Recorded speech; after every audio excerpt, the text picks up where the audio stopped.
So I want to welcome you all here. I want to thank you most sincerely.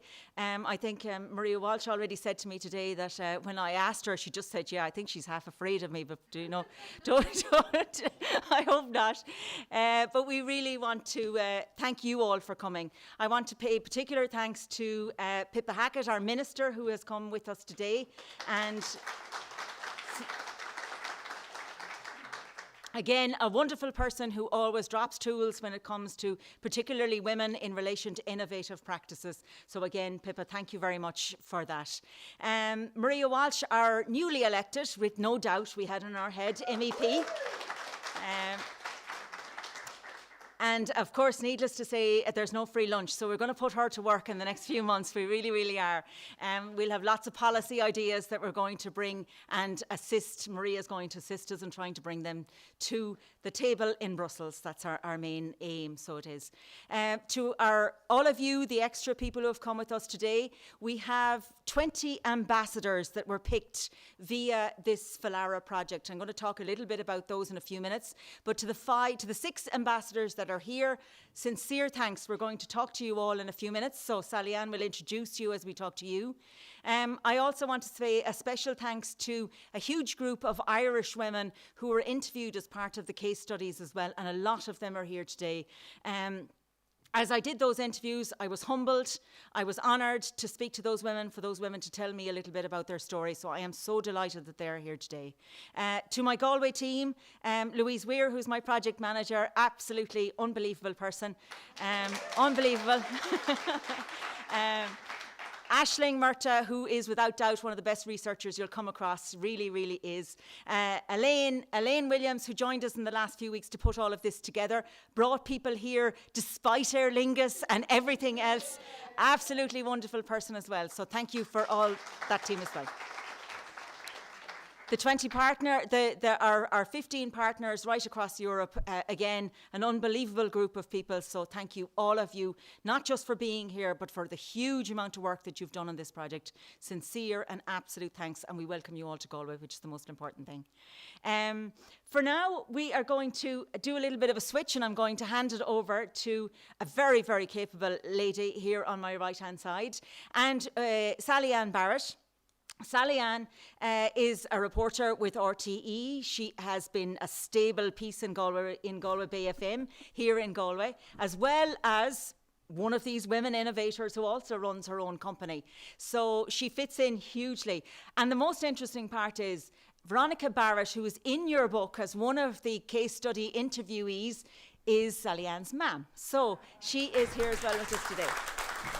So we're delighted to put that circle around and round. So I'm going to let Sally-Ann take over and we'll work from there. Perfect. Thanks, Maura.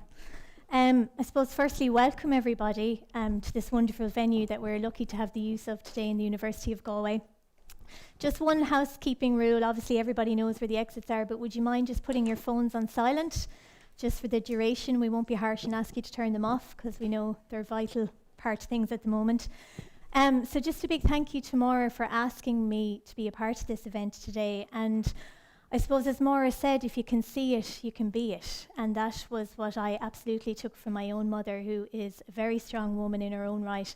And it's wonderful to see a room full of women from across the country and across Europe who are in fact living out the same principles. I've been aware of Maura's work and her team on this project for a number of months now. And what she's doing, I think, is critical to what we're looking to in terms of the future, because we know that women are doing so many things in rural areas, but to document that, to research it, to find what works, what needs a little bit of extra help from a policy perspective, I think what you're doing is going to be invaluable, especially for the likes of Maria and the next 5 years ahead, where, you know, funding and certain questions will be brought to task. So it's going to be a big learning event today. How it's going to run is Minister Hackett has kindly joined us today. We're going to hear from her. We'll also have 2 panel discussions, and we'll open the floor as well to some questions. And then you get to take a break and you get to have a barbecue, and hopefully the weather will improve. We can control most things, but unfortunately for our European friends, the Irish weather is something we're stuck with. So apologies on that front. So without further ado, supporting farmers and farm families to ensure they can stay on the land, make a good living, and protect the environment as they do so. that's one of the priorities outlined by our first speaker this afternoon. She's originally from Mayo, but a proud Offaly woman since, and she lives close to the Laois border for over 20 years. She was first elected to Offaly County Council, and her political career then progressed on to Shannon, where she was appointed a senator in 2020. When the Green Party entered government here in Ireland, she was appointed as a Minister for State in the Department of Agriculture. But almost more importantly, along with her husband Mark, she's a mother of 4 children, and she runs her own farming business, her own organic farming business. She also holds a BSc in Agriculture from the University of Essex, a postgraduate diploma from the University College Dublin, and a PhD from Limerick. She must be exhausted, but she's here. And we especially want to thank her for being here, because our European friends may not know that Minister Pippa Hackett is running for election as the leader of the Green Party at the moment. She's in the middle of a hustings campaign, and we really appreciate you taking the time out to attend here today for us. So without further ado, could we ask Minister Pippa Hackett, who is Minister of State for Land Use and Biodiversity, to please take to the stage.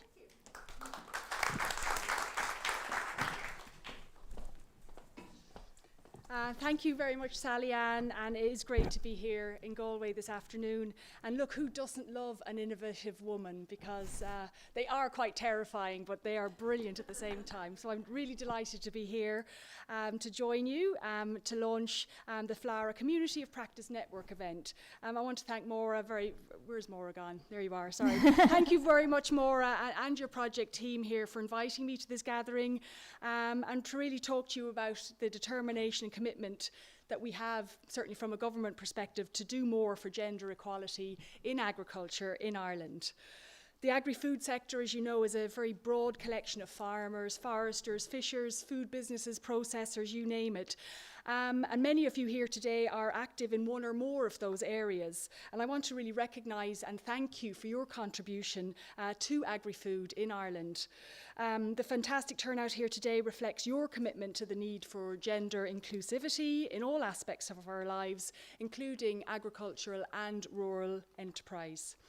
As an organic farmer myself and as a minister in the Department of Agriculture, Food and Marine, I suppose I, like many of you, as a woman, have experienced the difficulties that can be encountered. And in both roles, both as a farmer, I suppose, and as a minister, I have definitely encountered gender bias. At times I've been on panels with male officials in my department, and questions have been directed at the officials and not to me, even though I'm the minister in the room. So you sort of get used to it, but the officials, get quite used to it as well and say, sorry, the minister is over there. So that's quite nice to see. But the default setting is to always sort of go to a man or ask the man a question.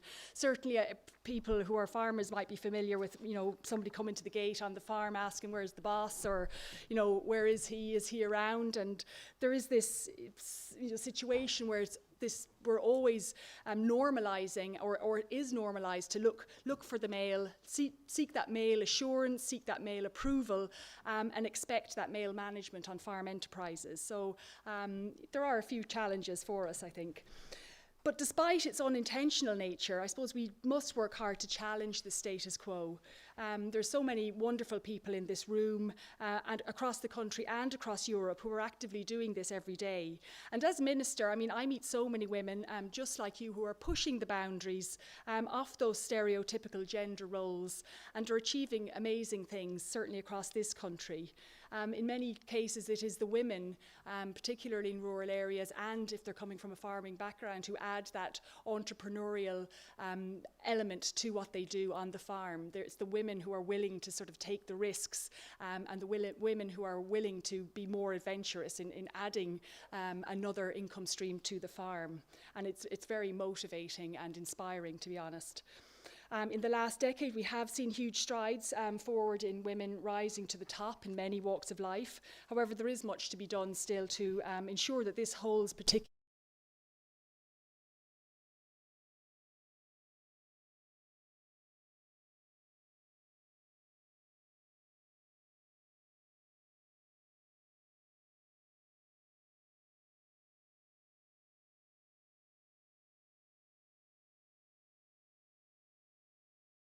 the role of women in rural development with special attention to farming. And we have seized this opportunity in the department and in government, and I have included for the first time several measures to support greater gender equality. This includes an increased grant rate of 60% under the Capital Investment Scheme known as TAMS. It also includes, and this was an ask from many female farmers across the country, the promotion of women-only knowledge transfer groups, because anyone who is involved sometimes in any of these knowledge transfer, they can be fine, but if you might be the only woman there, and in a male-dominated sector, it can be a little bit intimidating. I mean, you could be the only woman, maybe you're one or two women at a mart, for example. It can be a little bit intimidating for some women, so I think we have to be conscious of that. And certainly the availability of European Innovation Partnership funding to develop initiatives to encourage and promote women in farming is very useful. And in fact, in April of this year, I announced an open call under the European EIP programme, inviting proposals for projects to encourage and promote women in farming. I'm delighted to say we have received a great response, and those applications are currently being evaluated. Food Vision is Ireland's stakeholder-led strategy for the agri-food sector, and it emphasises in it the importance of women's participation to achieving our own long-term sustainable family farming future. We held a national dialogue on women in agriculture last year.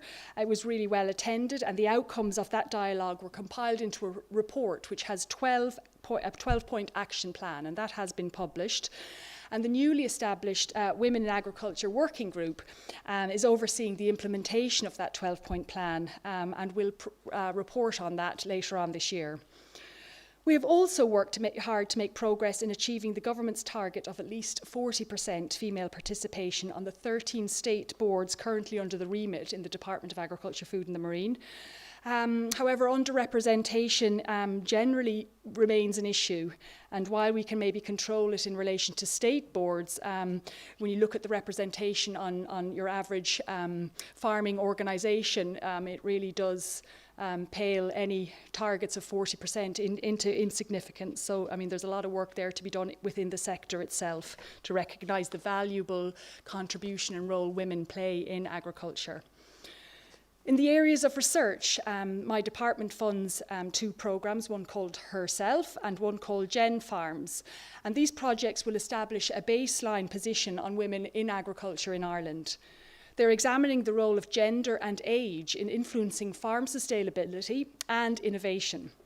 Findings are expected later this year on both, and they will certainly help inform government policy and future work on how we get more gender equality. It would be remiss of me not to speak to the Acorns programme, something I have followed very closely, and I know some of the names in the lovely booklet are previous Acorns participants, and it's something I followed closely during my time as Minister. This initiative in Ireland is in its 10th year, and it provides supports for rural female entrepreneurs by developing and implementing a tailored programme for early start females in rural Ireland.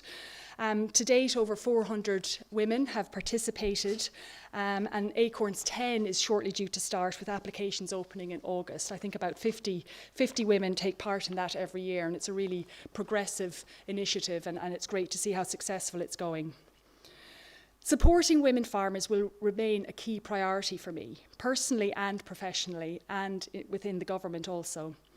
Gaining insight into the lived experiences of women working and living in agriculture in Ireland will inform our approach to implementing effective policies and supports to encourage and recognise the role of women in the sustainable future of agriculture and rural life in Ireland in the future. Sharing experience and knowledge is key, and I hope you get a lot of opportunity to do that over the rest of today and tomorrow. And I look forward to hearing from those involved in the FLIARA project and others, and even following up afterwards. I'd be really interested to see how the couple of days go. We should really celebrate examples of innovative women in our sector, in rural areas, and examine how we can facilitate any necessary change that is needed. I want to thank you all for being here with us today, for playing your part in creating a better future for women and young girls, considering a career in this sector. It is inspiring. You know, you have to see it to believe it. You have to see it to want to be it, and if you see more of it, then you're more inclined to get involved. So we all must continue to work together to celebrate women's achievements, to raise awareness about gender discrimination, and to take action to drive gender balance, to make the world, and by extension the agri-food sector, a more inclusive space, resulting in improved participation and opportunities for women and young girls. Only by being fully inclusive can we leverage the collective knowledge and experience of everyone to effect that change, and it really is a necessary part of our growth and evolution as a society and as a civilization. So I want to wrap up now again by thanking Maura very sincerely and the FLIARA project team for the invitation this evening. Unfortunately, I can't stay very much longer. I have to get back to County Westmeath before 7 or something ridiculous, but anyway, we'll get there. And I just really want to wish everyone all the best. Thank you for being here. I mean, enjoy your time in Galway, and to anyone who is from Galway, I mean, well done. They knocked Dublin out of the quarterfinals, so I hope there was a few cheers for that over the weekend. And just wishing you all the very best, and keep up what you're doing. Go raibh míle maith agad.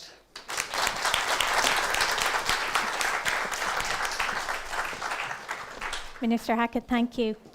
I thought you might not mention the football, given yourself and Marie are from Mayo. Better not go there. Too soon. Too raw.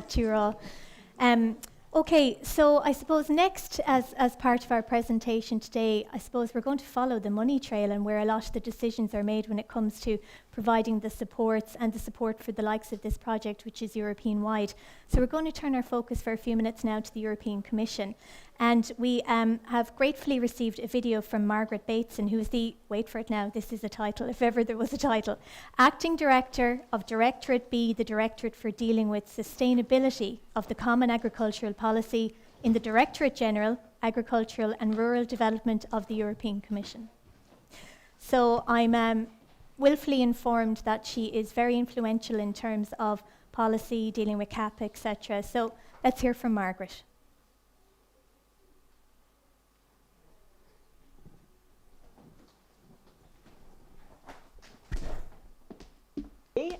My name is Margaret Bateson. I am the Acting Director of Just having a Directorate slight B, problem with the sound. the Directorate for You're Dealing on it. with Sustainability of the... I knew it. Yeah.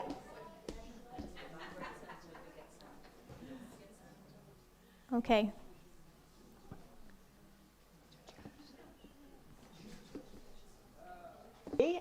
My name is Margaret Bateson. I am the Acting Director Oh, of... there's nothing better than technology, is there?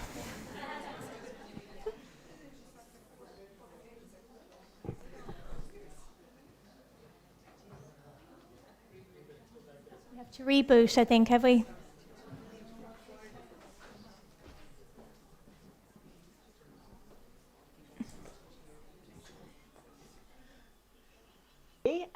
My name is Margaret Bateson. I am the Acting Director.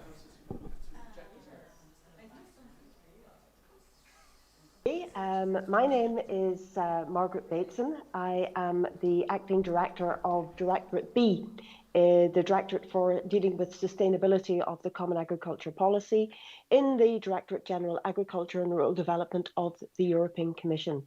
And I'm also the Equality Coordinator for DG Agri. So I would like to send my warm greetings to all of you, dear participants, in the FLIARA Community of Practice event in Galway. And I'm very pleased to have the opportunity to express my words of appreciation and gratitude for the work that you're doing on the ground for the benefit of women farmers and women living in rural areas. So I really regret that I can't be with you in person today and tomorrow in beautiful Galway, but I'm happy at least to be able to address you remotely from what is, at least today, a lovely sunny Brussels.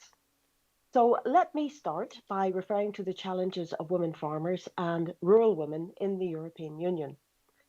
In 2020, just over 31% of farm managers were women.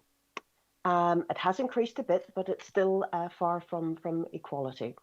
And the situation looks particularly challenging for our young generation of female farm managers. In 2020, in the age group 35 to 39, only 1.5% of farm managers were women. And it's alarming, in fact, to see that the majority of female farm managers are older than 65 years. Now, when we look at the situation of rural women, the indicators reveal that they face multiple disadvantages, not only in relation to their male counterparts in rural areas, but also in relation to women in cities. The employment rate for rural women is lower than the rate for rural men, and in the majority of member states, the income of rural women is lower than is the case for rural men, and in addition, rural women earn less than women living in cities. And in most member states, the at risk of poverty or social inclusion for rural women is higher than that for rural men and higher than that for women in cities.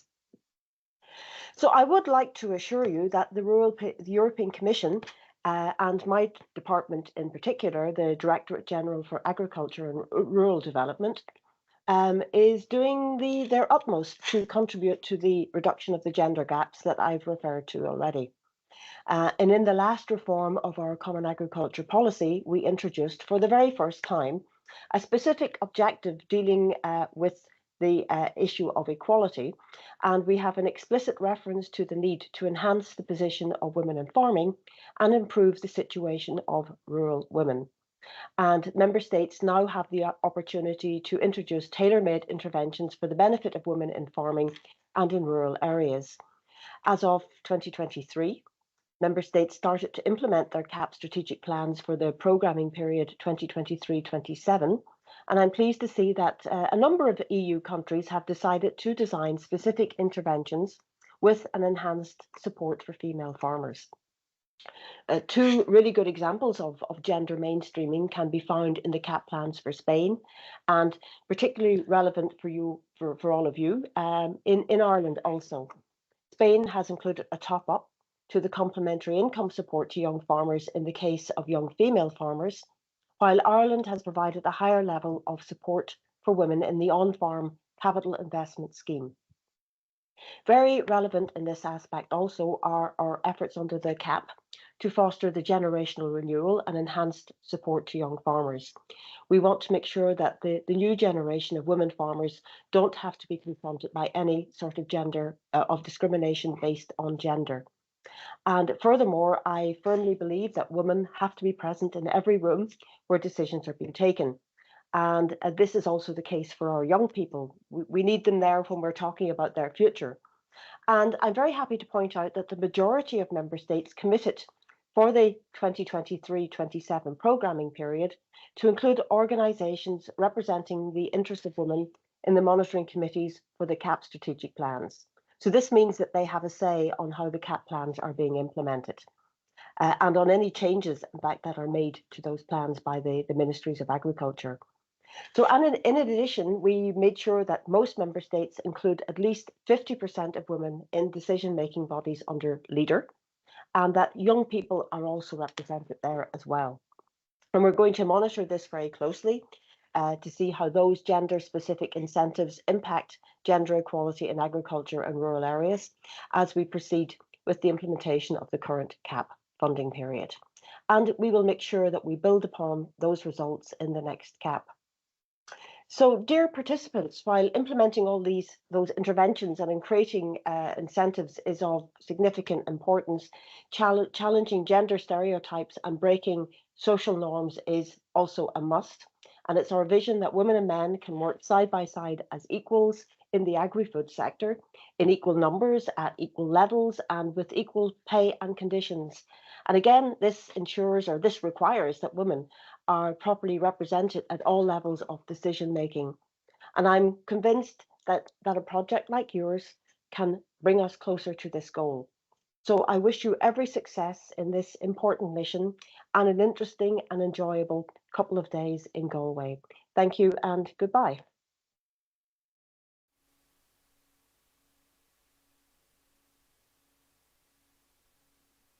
Thank God.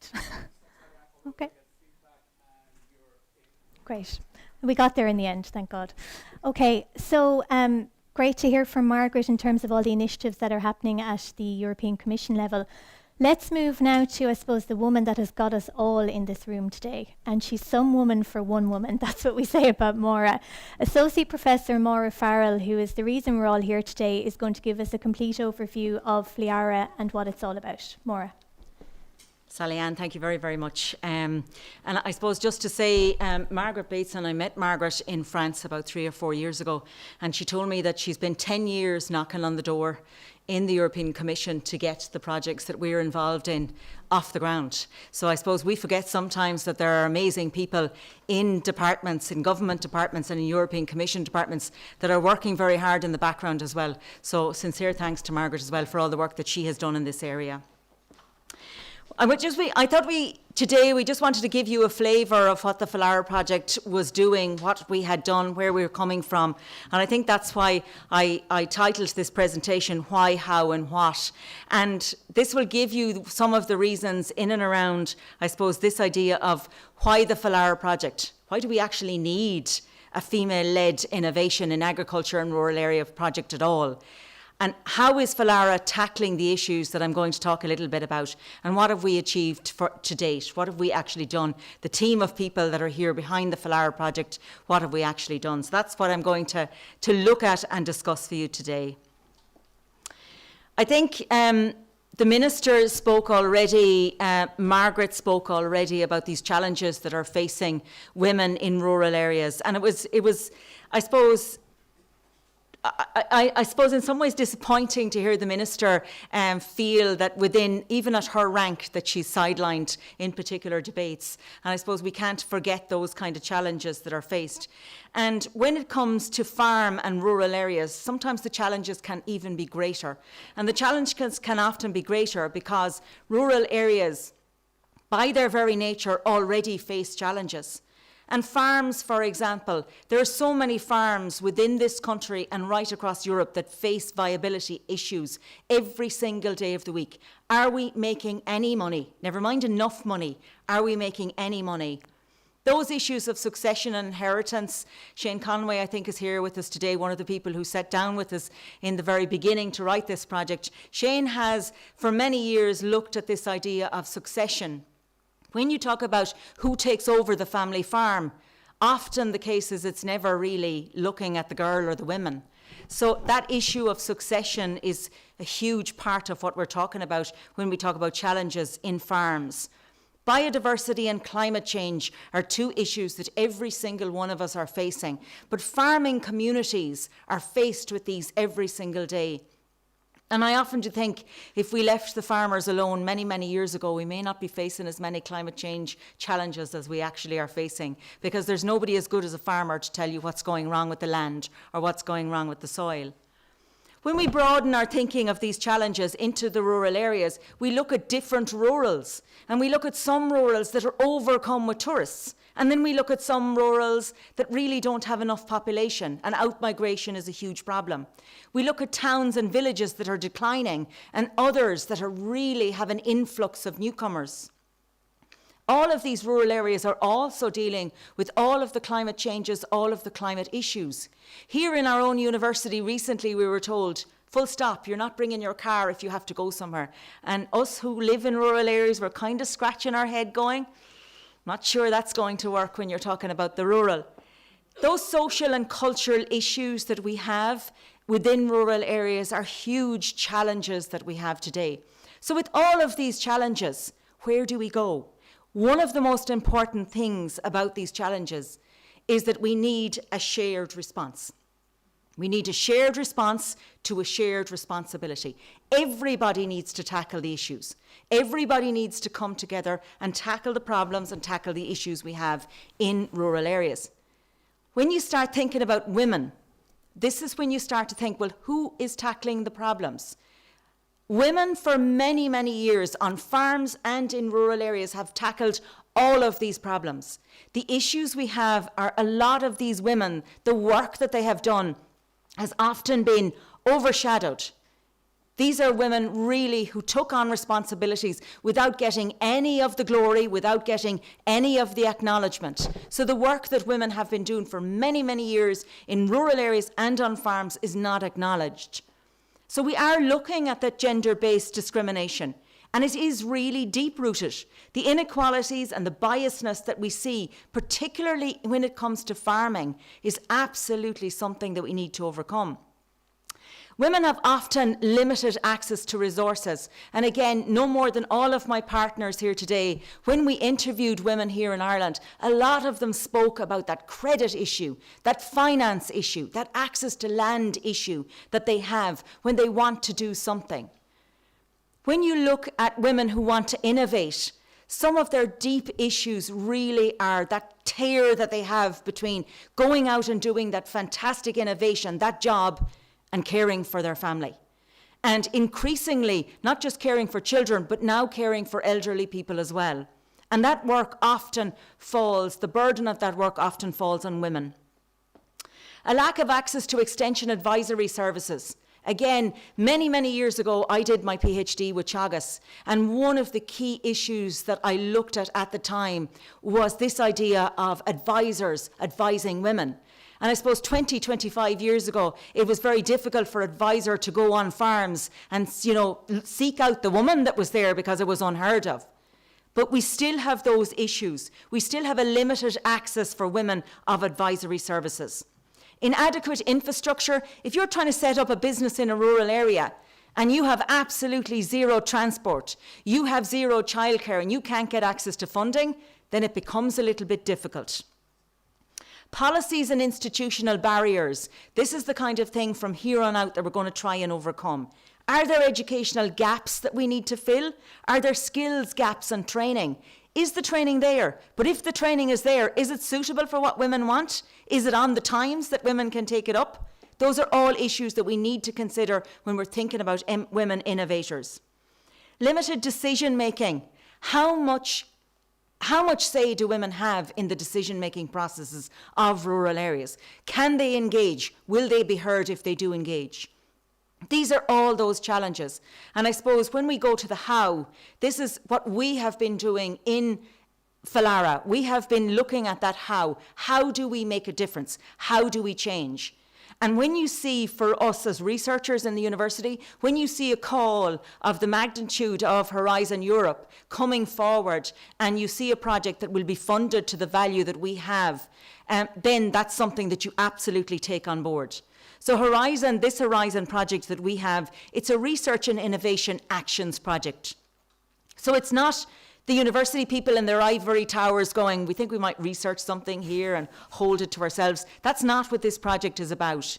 Yes, the project is about research, but it's also about action. It's about change.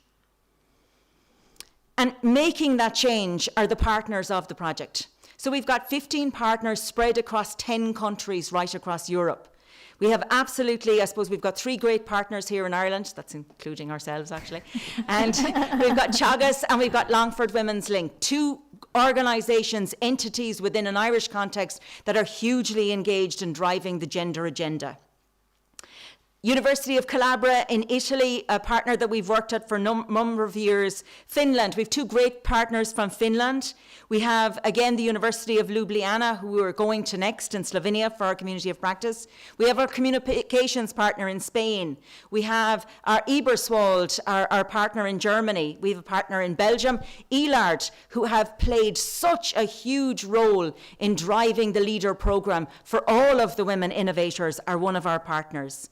Again, Sweden, 2 of our great partners in Sweden. Equalise, again, a great organisation that drives that environmental agenda again across Europe. The Czech Republic are with us, again, a group of people who have been with us previously.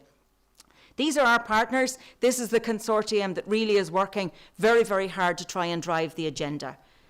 What we're trying to do really is look and drive forward a transdisciplinary, innovative methodology. So different groups of people coming together to try, first of all, and improve the understanding and the awareness and the recognition of the role of women.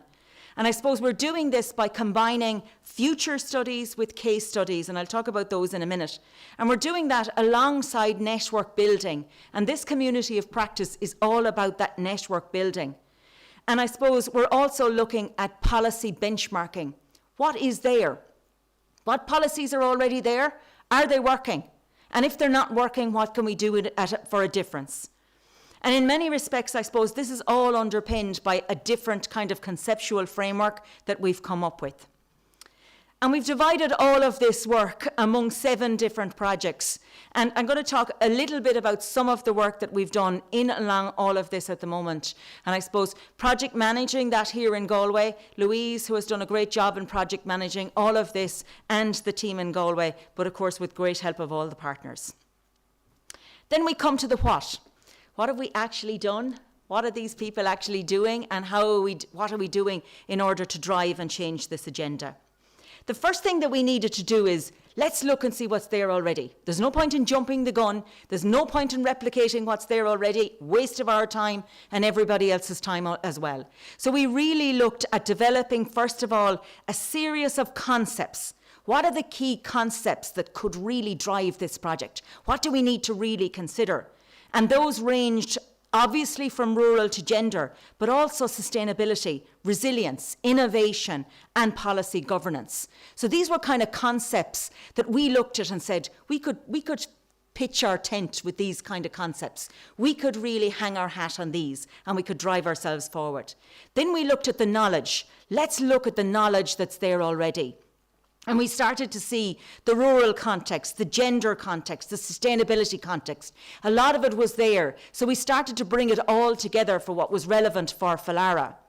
And in doing that, we also looked at the previous projects as well. And we came up with 31 different projects that had a huge element of gender-related work already done. And those became very important as well. They became very important to look at these, see what they found already, and what can we learn from them. Another part of our work, and tomorrow some of the partners are going to look much more deeply at these areas of the work. And the foresight and trend analysis, and Thomas Kumlan from the Turku University has led us out on this work, and a huge amount of work. We had a presentation from Thomas this morning at our General Assembly.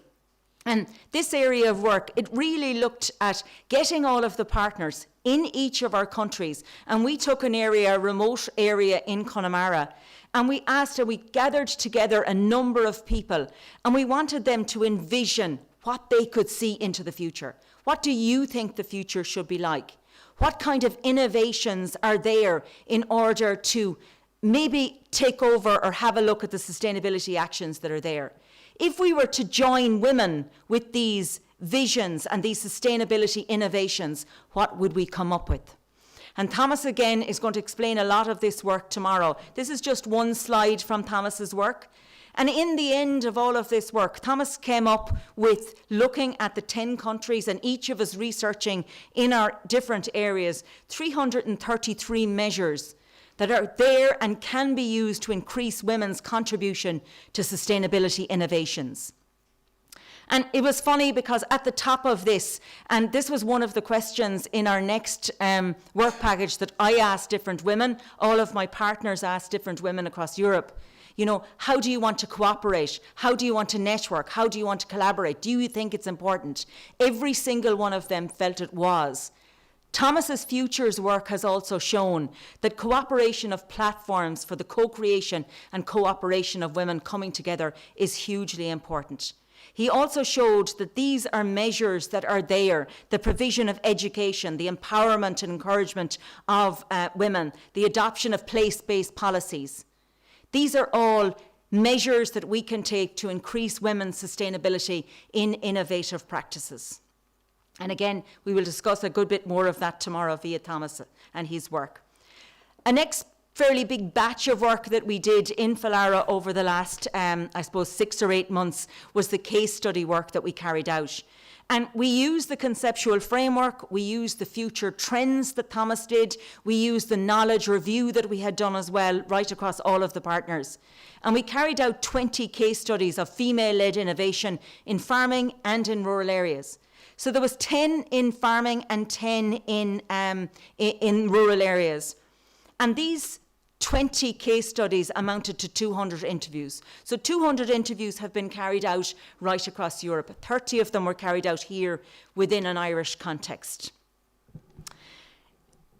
Again, tomorrow morning, we're going to have a look, and Sylvia and Annie from Italy and Sweden are going to look at this work for us tomorrow, and they're going to start to, I suppose, we're at that stage now where we're already analysing this work, and they're going to present some of the results of this work tomorrow, which is hugely important and absolutely imperative and interesting for us as well, particularly when Ireland was so involved in this work ourselves.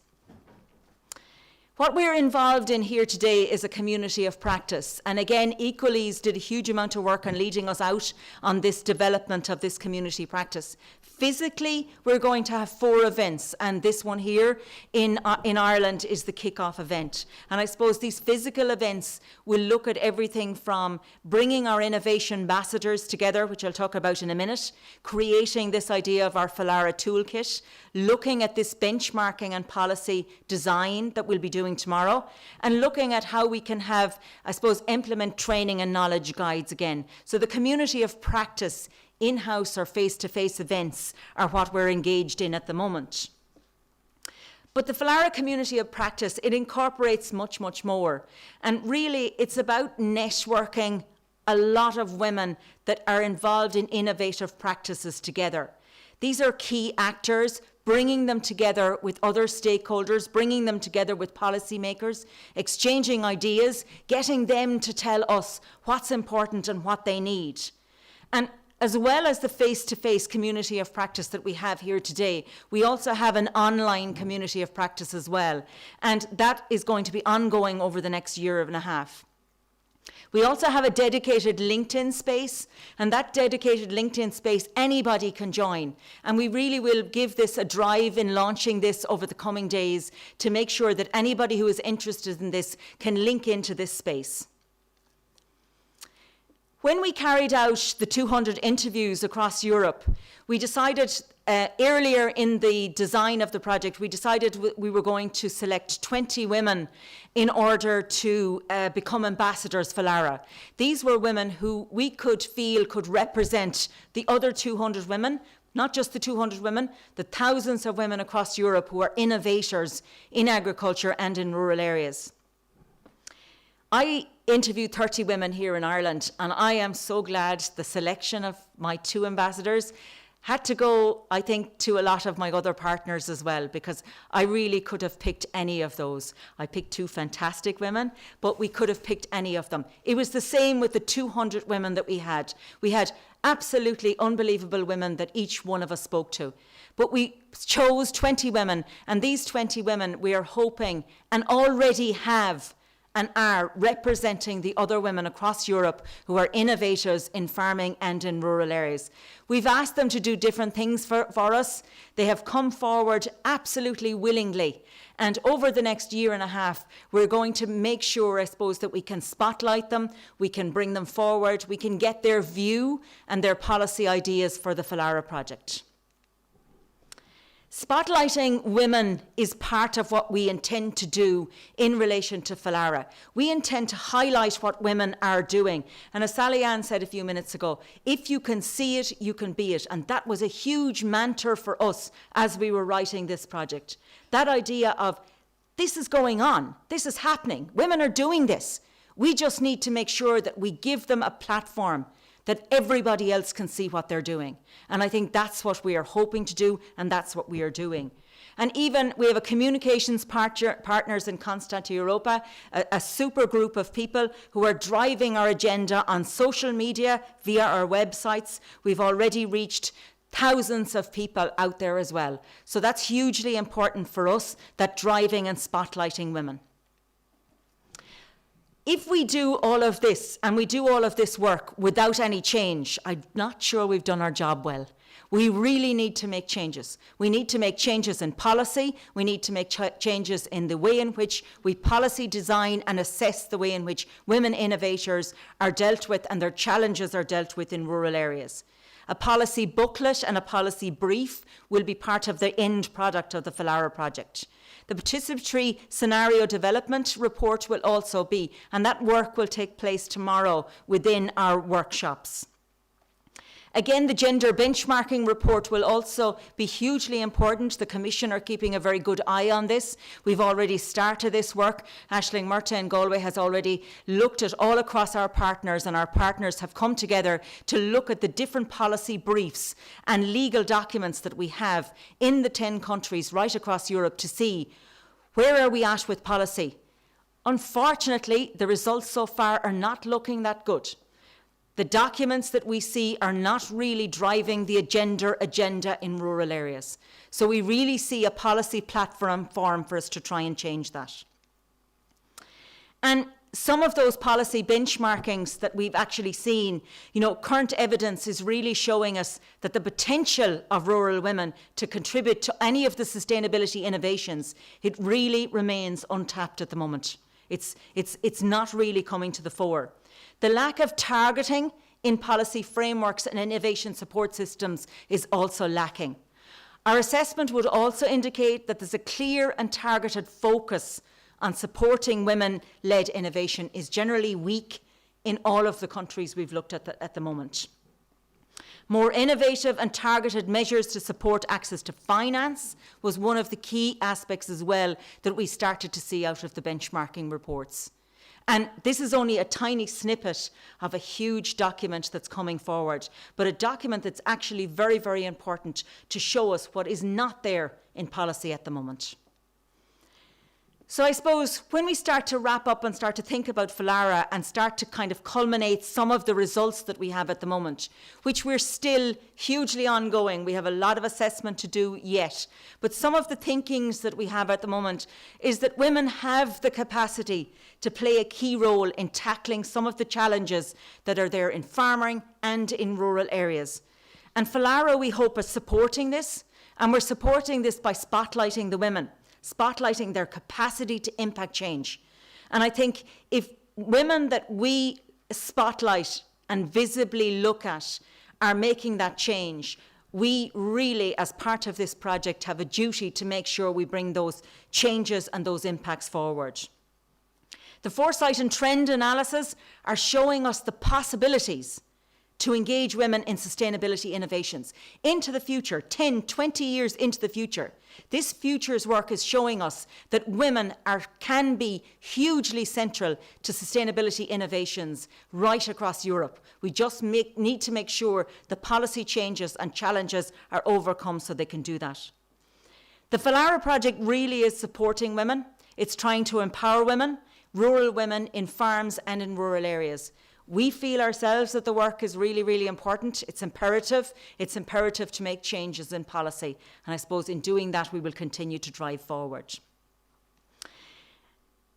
The pathway to innovative success, from what we started to see at the moment, we need to be able to identify the opportunities for the women. We need to be able to see is there skills development needed. Networking and collaboration, both in our future study and in our case studies, came right to the fore. Access to resources, access to funding, access to money, access to childcare. Overcoming these challenges, advocacy and support, and scaling up the possibilities of sustainability. Allowing women, if they want to drive their business forward, allowing them to be able to do that, removing the challenges that are in their way and allowing them to do that. If we do that, we don't just sustain and develop rural areas, we develop an equality for gender and women in rural areas and in the broader urban area as well. From, I suppose, an Irish perspective, if I can finally do and look at that, again, I was, and I mean this from the absolute bottom of my heart, I was humbled to speak to the 30 women that I spoke to in Ireland. And I think that is the same for every one of my partners across Europe. We spoke to amazing women who are doing fantastic work. And I think we really should honour those women. We have played a small part here in Ireland. We've created a booklet that has a fact sheet for each one of those women. I said this morning at our General Assembly. I attended a conference recently, and one of the papers that were given was, how do you like to be researched?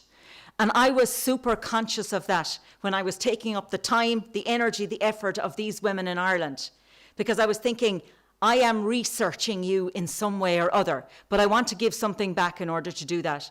And today is part of that. The booklet is another part of that. Driving and changing policy is another part of that as well. So we're hoping in researching you, we're giving something back as well.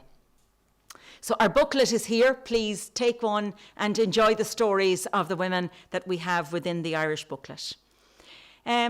That's really all from me. That was just to give you a snippet of the FLIARA project itself. Please follow us as much as you can once you leave here today. Please engage with us tomorrow in relation to the work. But hopefully I've given you a picture of what FLIARA is about and what we've achieved so far. So thank you. Thank you.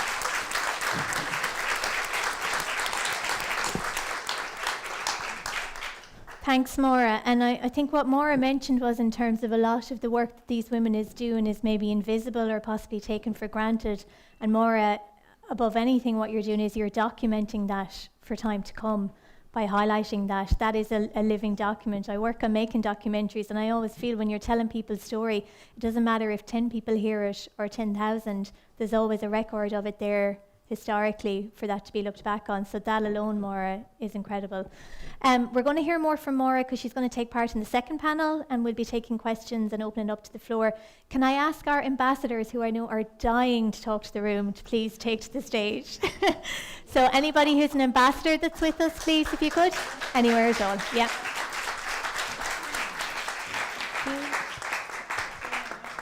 Great. Okay. So we have a couple of roving mics, and we're going to pass them around. Okay. So firstly, thank you very much. We have some friends with us from the Netherlands, Sweden, and two of our very own here from Ireland as well. So maybe we'll give you a chance to take it in when we start here at home and work our way along, if that's okay. So, Bláthnaid. So firstly, let's speak to Bláthnaid Gallagher here, who is one of our ambassadors.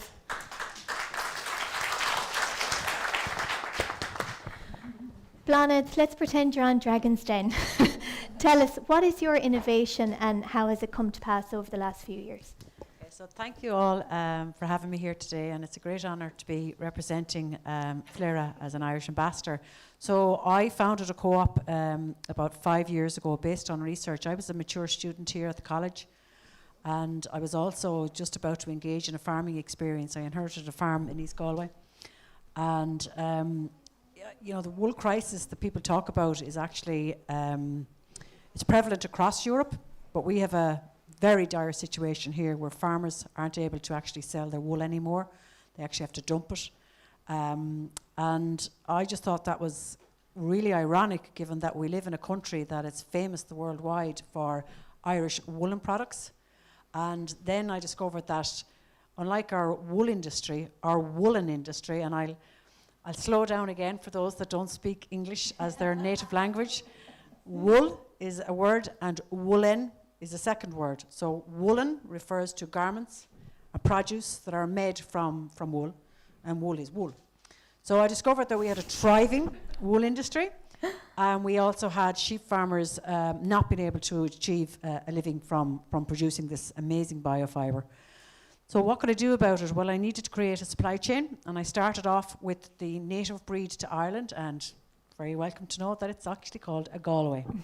And we're privileged to have in the room here today Steve Dolan. I knocked on his door and I said to Steve is the CEO of Galway Rural Development, and they are custodians of the LEADER project. So I tapped into LEADER funding, and I created a brand and a logo, and I created a virtual co-op, which is where the farmers come and they surrender, as such, their wool at an actual harvest. So I run a harvest, this is its 4th year, and I collect wool from the sheep, which is known as Galway, the native breed. And then I try and bypass the existing supply chains, which have let us down very badly, not just in Ireland, but across Europe, because I'm a member now also of the European Wool Association.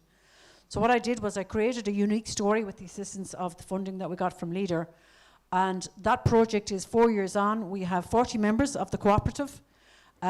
We have a growing number of farmers here in Ireland now starting to realise that if they want to get paid for biofibre, they need to produce biofibre.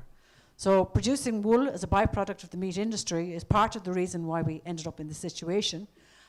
So education is very much what we do at the cooperative. So I encourage the farmers to be respectful of this very rare wool.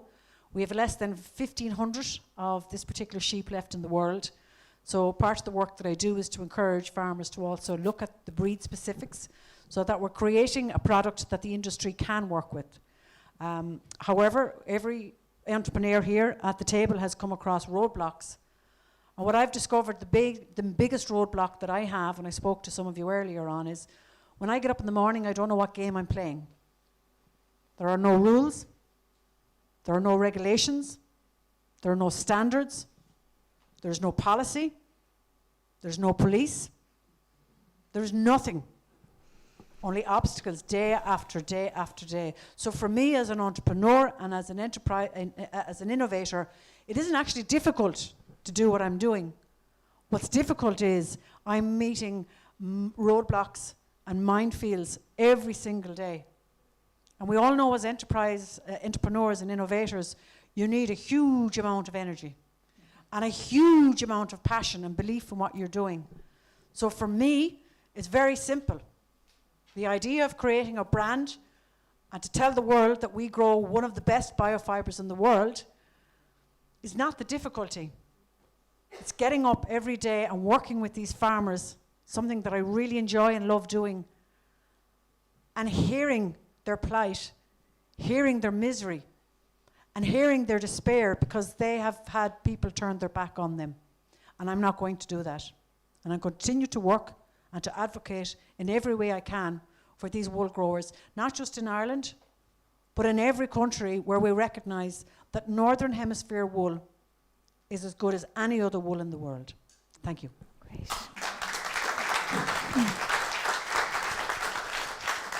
Thank you, Bláthnaid. We'll be back in a moment with a question. Ursula Kelly, will you tell us all about your innovation and how it came to pass? I'm not sure how to follow that for a passionate plea of Irish agriculture. I suppose, taking it back to the beginning, I'm from a pedigree sheep farm in the west of Ireland, just outside Tuama, about 20 miles away. My dad had 5 girls. I'm the eldest of 5 girls, no brothers in the house. So there was a farm there and we got to do every job that you can imagine, standing in gaps and everything that went in between that. Shearing, I could weld before I was 10 and onwards. I suppose Dad started off in manufacturing sheep equipment, which was always his first love, and then opened a farm supply shop. So our love for agri and all things agri, we were brought up in an agri-business environment all the way along. In terms of my piece of coming back to the business, so in 2013, Dad said to me, I'm an accountant by trade, and said, will you come back to the business and we'll try a tender for cattle tags. So in this country, one company had been supplying cattle tags up to that point. And Dad lies down a challenge to his eldest of 5 daughters, and I say, oh, why not? And with that, we took on, we'll say, the ministry here in Ireland, the Department of Agriculture, and with the help of Maria's colleagues at the time, Charlie McConalogue, who's now the Minister for Agriculture, and Maria McGuinness, an EU counterpart with Maria, I decided that we were going to get cattle tags. Didn't know how at the time. It was March 2016, and the tender was up. Minister Creed was in place at the time. And through maybe not having a chip on my shoulder, maybe a bit of naivety and a bit of blonde hair and female power, superpower, we challenged that tender, and we challenged it at an Irish level and at a European level, and nothing taught me grit, determination, innovation, and everything that went with it. I stood in a female audience in the RDS in Dublin in May 2016, and I said to the audience, there's 400 women there, and I said, I want to put cattle tags on Irish farms. And in December 2016, we got there. And I now supply over 1 million cattle tags on Irish farms.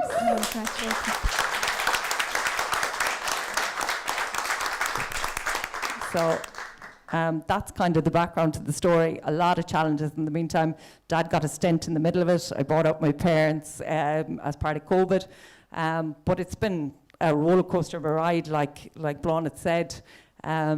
And many of the challenges that men and women face across agriculture.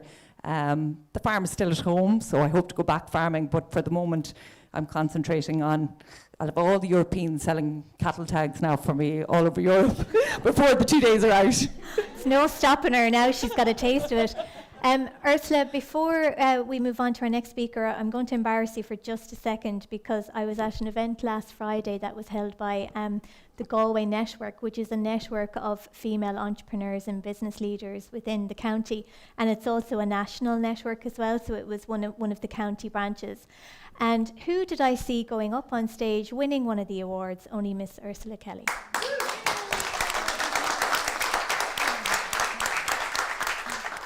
How important was that, Ursula, I suppose, to feel seen in a business sense by your peers?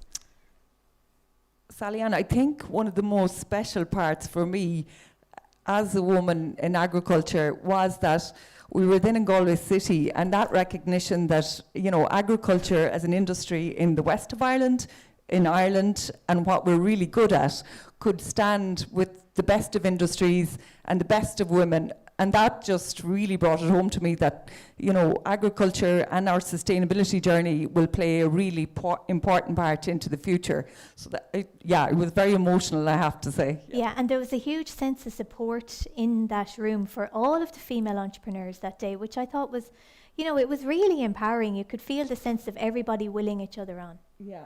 And it was across the industries that, you know, women empowering each other, and you'll see from later on. Anyway, I have this thing about women lifting each other, and we're stronger together. So that's what has me really excited about the FLIARA project as well. That I just think that I'm hoping to find a new tribe here, and it's going to be fantastic. Okay, excellent. Thanks, Ursula. Okay, we will move to the Netherlands now, to Annette Harberink. Annette, I will let you explain your project to everyone. Well, I don't have a real project or a product, but okay, I'll try. When I was young, I really wanted to make the world a little bit better, and I got really good in it. So I was really aware of everything, and I was like 16 or 17. I was like, what am I going to do with my life in this world with all these bad things? In the 90s, you had like rain that was sour. We forgot about it in a way. Acid rain. Acid rain. Yeah. We almost forgot. And then I decided that I wanted to become a farmer, because then you could alter the world and make it like a nice place to live in, and etc. A lot of ideals. And but I did it. So I went to farming school, and then worked for a lot of years trying to learn the job. That's it. And then I started my own farm, and without parents having one. And I learned that you needed to build something and surround yourself with people, and not just look at farming as producing something, but farming as a bigger picture. So I ended up having a farm with in which I integrated nature conservative land. Is that a proper word? Well, regenerate? No, not regenerate. Conservation, nature conservation. And I was also part of the big project in Holland called Room for the River. So the river could flow easily on our fields and everything.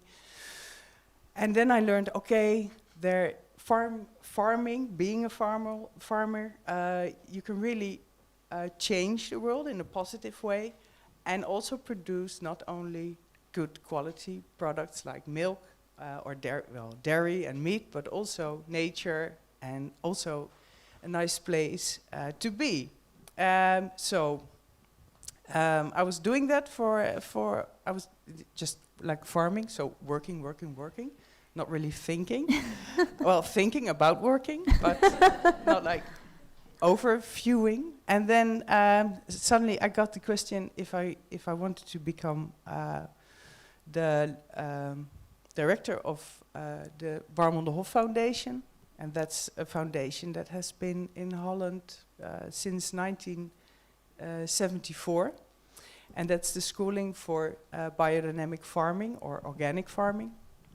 And the nice thing about it, well, it's originally started off, of course, by a woman, and that school is very interesting and very good because you learn not just how to become a farmer, but also how to work together with different people. And it has these 3 pillars. It's working, living, and learning on one place. So I combined those 2, and now I'm only, I quit the farm later on. I handed it over to new farmers, and now I'm only the director, not the farmer anymore. But I'm really glad with this job, because now I'm able to learn and teach young, half of them are females, women, how to become a farmer and make the world a little bit better. And maybe they will all buy your tags in the future. That will be great, yeah. Okay, thank you. Annette, just before we pass the mic, when I was looking at the project you're involved in, it struck me the number of enterprises that have sprung from students attending, from learning the skills there, that has completely fettered out further. I mean, are there any of those businesses that you'd like to mention in particular that people learned the skills through your project? Oh, well, yeah, many, because it's been there for 77 years now, and the nice thing about it is that 10% of the students are not raised on farms, so they all were challenged to find their own path and experience something new. So a lot of new initiatives over the last years in Europe has been developed by students from our school, especially in the connection, a short connection between producing and selling to consumers directly. So a lot of examples. I can mention one. Go for it.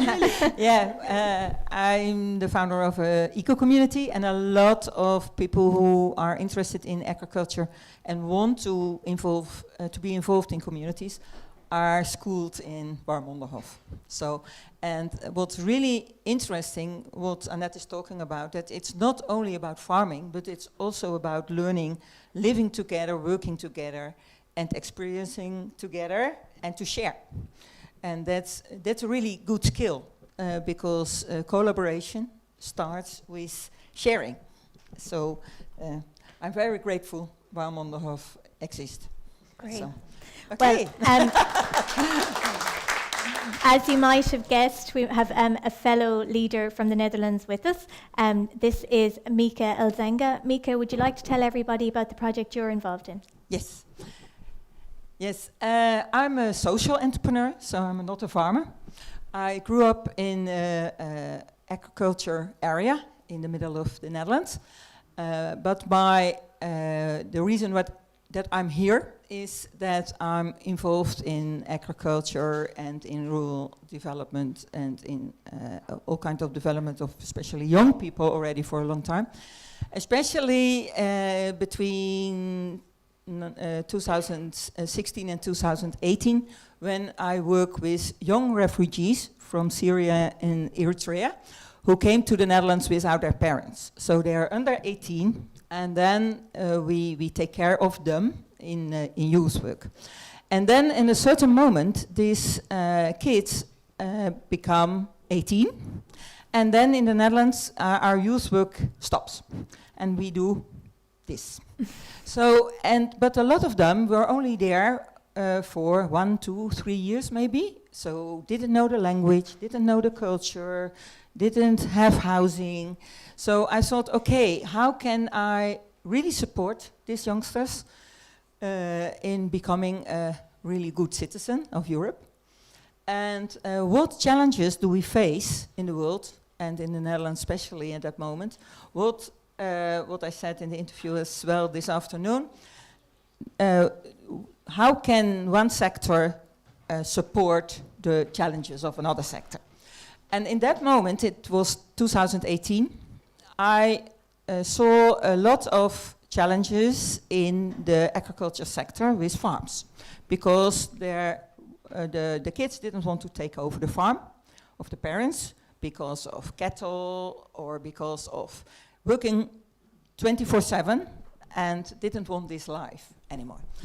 And these farms had a really big influence in the area, so it's really needed for food production, but also for the landscape, for biodiversity, all kind of. So I thought, okay, how can I use these farms and farmland to support these refugees or youngsters or people who really want to be involved in the environment? How can we contribute also to the climate challenges we face, to the sustainable development goals we want to reach? And in a lot of agriculture in the Netherlands, it's about monoculture still, like pieces of land only with one piece of food. So that a lot of farmers are really using a lot of pesticides to grow their food. So I thought, okay, we need other kinds of farming to make the soil sustainable again and to make the environment also be more sustainable and useful. And we had a big problem with housing in the Netherlands. So why only... We have that here too. Yeah. Yeah. So why would we only have one family in a farm when you have big places to use for more housing, and also that you could use this housing, people, to create food forests, because when you want to make your business case from cattle to food forest, that take another 10, 15 years. So housing on the plot can really help you to cover this business period. And the same topics Annette mentioned, we want to learn, work, and live together in a place, because I think community is the new way of living, because all the challenges we have in the moment. And regional development is very important for it. So then I create Liberterra, and that is why I'm here. Liberterra is an eco-community where we, together with authorities, create communities and who will cover global goals, sustainable development goals, the climate goals, by entrepreneurship and collaboration. And now I live in Koedijk, that's a little village near Alkmaar, the cheese city, one of the cheese cities of the Netherlands, 30 kilometers above Amsterdam. And we live there with 22 people in 10 tiny houses, bio-based, so built with biomaterials, with less using water because we have compost toilets, with a lot of space for creating activities. So we inspire our environment to live in another sustainable way, like what can you do yourself and not blame authorities about using water, using energy, using building materials, growing food. So that we really show people how you can make that better world yourself. And from that eco-community, I'm a member of GEN Netherlands, the Eco-Village Network in the Netherlands, GEN Europe, And because of that, I'm in the moment co-president of Ecolis, one of the partners in this FLIARA program. And I'm very happy to be here and to share our experiences and to show that really women, because sometimes I forget the women today, really are the base of the change, because they are really facing the possibilities of change and this integral way of working. I see there's a lot of guys also in our community that are focused on one thing, and for me, this creativity and integral approach is really a thing that women really involve in their work. And Mieke, I understand, you have a vision that this project could be rolled out further in terms of internationally. Yeah, good you say. I created one community in 2020. We created in 2 years and 3 months, very quick. And now, last year, I created a Libertaria platform to help other communities, community-led initiatives, to negotiate with authority, because what we're really facing as a big problem is to find land and to create projects, because the destination of land in the Netherlands, and I think in a lot of countries in Europe, is one, only agriculture, building site, nature. And what really important is in the moment is to get regulation that we can combine, because this is really a problem to create projects, because it's not allowed to build houses on agricultural land, but you need houses on agricultural land so you can regenerate agricultural land also in the combination with nature and biodiversity. That's interesting to hear. We have the same issues here as our friends in the Netherlands do. Mieke, thank you very much. Now we will move to the Swedish jury. Alexandra, Larsson. Now, this is a really unusual project. When I was looking at the notes on your project, so you're in for a surprise with this one. I'll let Alexandra tell the story. From Sweden, 12 points go to... We could have done with that a couple of months ago. Yeah, okay. Hi, everyone. I'm reminding myself to look up on you. It's really nice to see all faces, even though the lights are bright. Mm-hmm. So I'm Alex, I'm from Sweden. I have my own driving school. So I became a driving instructor when I was 22. So I was the youngest you can be in Sweden. Was the limit for becoming a driving instructor. And when I graduated, it was mostly men, of course, that was teaching people how to drive. So I got a job at once and started working, and I kind of quickly focused on teenagers. In Sweden, you take your driving license at 18 for cars and 15 for mopeds. So I focused on teenagers with different challenging things in their life, like NPF diagnosis or any diagnosis. And fully my schedule got, very, very crowded. So as an employed driving instructor, I thought we can do this a lot more, we can do this a lot better than what we did where I was working. So after 7 years, I got my second son. My kids are 15 and 11 today. And when I was a stay-at-home mom with my second son, I thought, if I'm gonna do anything, I'll need to do it now. So I took my 1-year-old, 4-year-old, and went into a car shop and asked him for help, the salesman. And he said, oh, you need a new family car. No, actually, I need 3 cars. Because I've heard somewhere that 3 cars pays a receptionist, so she can answer the phone because I need to be out driving. So after a year, I started my own driving school. And we quickly, in 3 years, became the biggest one in our area, out on the countryside in middle of Sweden. In the beginning, it was just women working with me. That wasn't the plan actually from the beginning, but it turned out that way. And the students started to let us know that that was the big thing with us, that it was just women working. Because even the coolest boys felt like safe and calm, and they could relax driving with us. So that's when I started building my business, and we got more and more women, and after 3 years we were the biggest one. And today we are 14 with me, so I have 13 employed. Even my husband is the one working at my... No, say that properly. What it says is she employs her husband in her business. Yeah. Both at home and at work. I am the boss. Goes without saying, Alex. Actually, he was also a boss before, so he had to change his boss view of life to become an employed one. So that's a trouble, but we're coping together. We're still together, 23 years.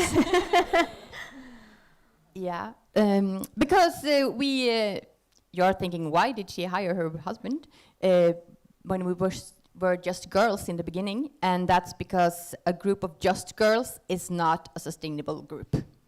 You need to be with boys as well. So now we are splitted. We're working towards each amount of people, but we are still a lot more girls than boys, but yeah. And Alex, did you find in the sense of being self-employed, because certainly I feel that it's more conducive when your children are young, that you can be self-employed, that you can be in charge of your own hours in terms of running your business, and you can, you know, prioritize your family life when you need to and prioritize your work life when you need to a little bit easier? Yes, of course. I don't have to ask anyone to come with my son to school like I was for a couple of weeks ago, before the school ended in Sweden.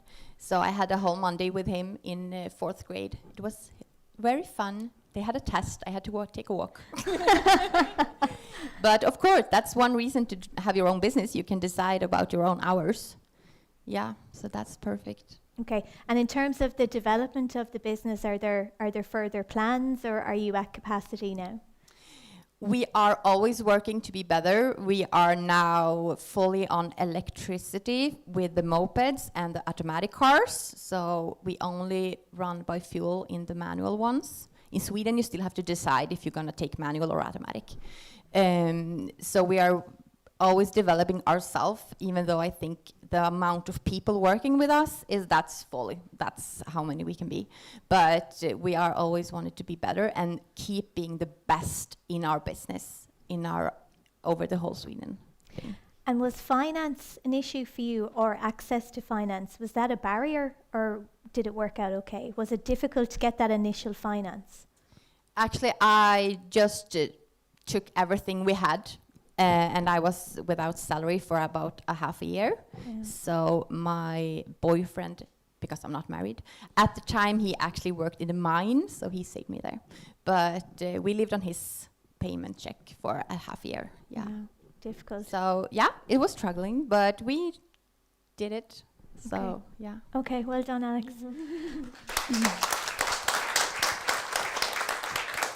So just if you, she's got a great story on the website, so if you want to Google the pink card, because that's what the driver's license is in Sweden, it's a pink card, so she called her business after that. So I would check it out, yeah. It was really interesting. Thanks, Alex. Okay, our last but not least, we're going to Germany. Anja Frey. Anja, you want to tell everybody why you're here and the project you're involved in? Yes. Okay, thank you very much for invitation. I'm very sorry because I have to read, but unfortunately my English isn't good. It's okay? It's okay. My name is Anja and I live in the south of Germany. I learned agriculture and was the manager of one for over 20 years organic dairy farm with its own dairy and direct marketing. We raised our calves on their mothers and later marketed them as veal. It's okay, understand me? Yep. Okay, okay. 7 years ago, I founded the Hohenlohe Brother Calf Initiative to market the 8 months old quarry calves as field farm and with other organic farms. There are now around 30 companies taking part. All of these calves can be raised by their mothers and their farms, fattened and then slaughtered and marketed at the last when they 8 months old. They no longer have to be transported for a long time. The cows will still be milked while raising their calves. There is not much milk left for the farmers. But the dairy cows and calves experience the greatest animal welfare and are raised in a very species appropriate manner, and we humans get very good and digestible whale in return. By marketing whale, we actively protected our Earth's resources because we don't have to fatten the animals for 3 years. We are also actively producing less meat, and that should also be a long-term goal for us farmers. Thank you for attention. Anja, thank you. Thank you for your talk. Oh, no, well done, well done. And I don't want to put you under pressure by asking you a question, just to say about Anja's Brooder Calf initiative. So it's a brother calf initiative founded in 2019. And basically the core work is rearing, fattening, slaughtering and marketing of calves from an organic dairy farm within the region. There's about 50 farms involved that has grown from her project across her region. So it's a 3-year nationally funded project as a value chain manager for that brother calf marketing. So it's top quality veal from an organic source. And what I really liked as well is one of the aims is to support the region to which we owe our food. So that's one of the initiatives there, is to give back to the region that we're taking from initially and to keep that momentum going and replenishing. She's also a winner of awards in her own right as well. So the Federal Organic Farming Competition 2021, Brooder Calf was the winner there. And all calves born, oh yeah. And one point Anna was making as well is that all calves born on the organic dairy farm are reared in a species appropriate manner to produce organic feed. So that's something you mentioned earlier, Bláthnaid, is, you know, species specific. So in terms of your project with the Galway wool, it's bringing out the best of a particular species and marketing that as a specific brand. You didn't mention, and I will mention it for you, what she didn't tell you is that she got everything up and running while we were suffering the COVID pandemic. How did that happen?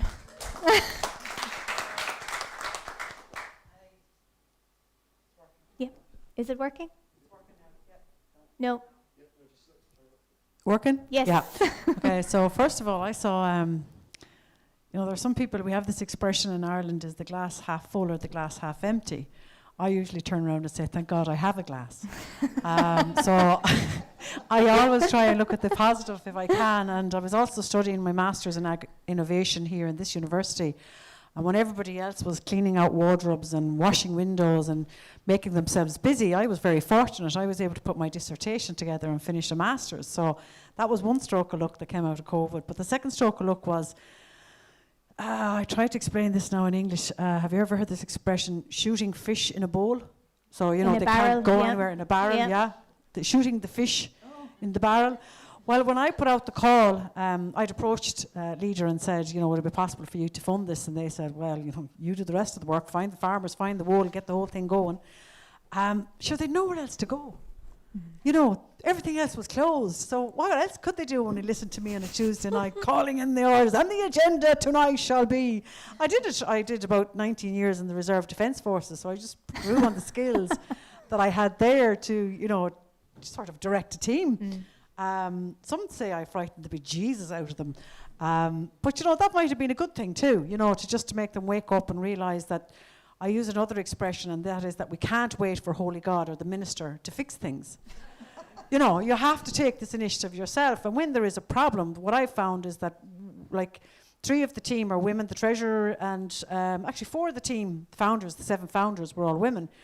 And one of the reasons I think because of that is because we're great problem solvers. Like everybody here that's been an innovator has solved a problem. And women generally don't want somebody else to solve the problem. And most of the women are, as Ursula calls them, in my tribe, are all the type of people who want to be the ones to solve the problem. Yeah. If they want to achieve that, they don't want somebody else solving their problem. So for me, COVID, because COVID was actually, God, I don't want to go on the record as saying this, but COVID was actually a good thing for me because I had my audience in front of me, and I talked in a very informal situation with the guys, because the biggest difficulty we had was Zoom, which is now a verb, was a new thing. So I had these farmers coming and they were like, forget about that, you're on mute. These guys couldn't even turn on the laptop. Yeah. They had family and they had friends, and it wasn't just the guys. They had women doing it for well, them. yeah, they had women, but like all of these, which we regard now as norms, they weren't norms back then. They were just a new way of life. So some of the guys turned around and said to me one day, you didn't just get a better price for our wool, you taught us how to use Zoom. You know, because Zoom then became, all AGMs now I think are on Zoom. Most residents' meetings are on Zoom. Like there's a lot of things, especially when people are geographically undesirable. We had our community of practice on was it Google Meets or Zoom? So to answer your question, it was a blessing in disguise, yeah. And I'm not grateful for what it did to the rest of the world, but I'm very grateful for the opportunity that it gave me. I know. No, I would totally agree. Thank you. Like from my perspective, I work for a national broadcaster. Pre-COVID, I would not be able to do the job I'm doing and live in the west of Ireland without having to go to Dublin. And COVID changed that. Now I can work remotely on the National News and Current Affairs programme. I did a shift last night, you know, and that's what changed. And I hate to say it, but there was benefits for women in terms of enterprise and employment and flexibility from what people just had to allow to happen during COVID. Yeah. Maybe I can add also something what happened during COVID in my project. I asked for permission by the local authorities to reconstruct the farm, and because of COVID, the civil servants were not collaborating in the town hall, because normally they talk with each other at coffee thing. Yeah. And now they had to decide themselves more. And I had some civil servants who were really willing to make this project, innovative project, happen. So COVID really helps us sometimes that they didn't spoke with each other, but that we spoke and had a very direct relationship. And I speaking about challenges, I can say something very interesting. We wanted to have a project off-grid. We are with tiny houses and we wanted to have off-grid. And there are several civil servants here. So they know that, you have all kinds of rules. And then when you ask for your permit, it needs to go from different departments. And then in the last week, somebody in the municipality said, you can't go off-grid, because there used to be a farm and the wastewater system was 40 meters from this farm and you have to connect. And you can do different, but it takes you another year and we don't know who is the one who has to decide about it. So maybe it takes another year to find this.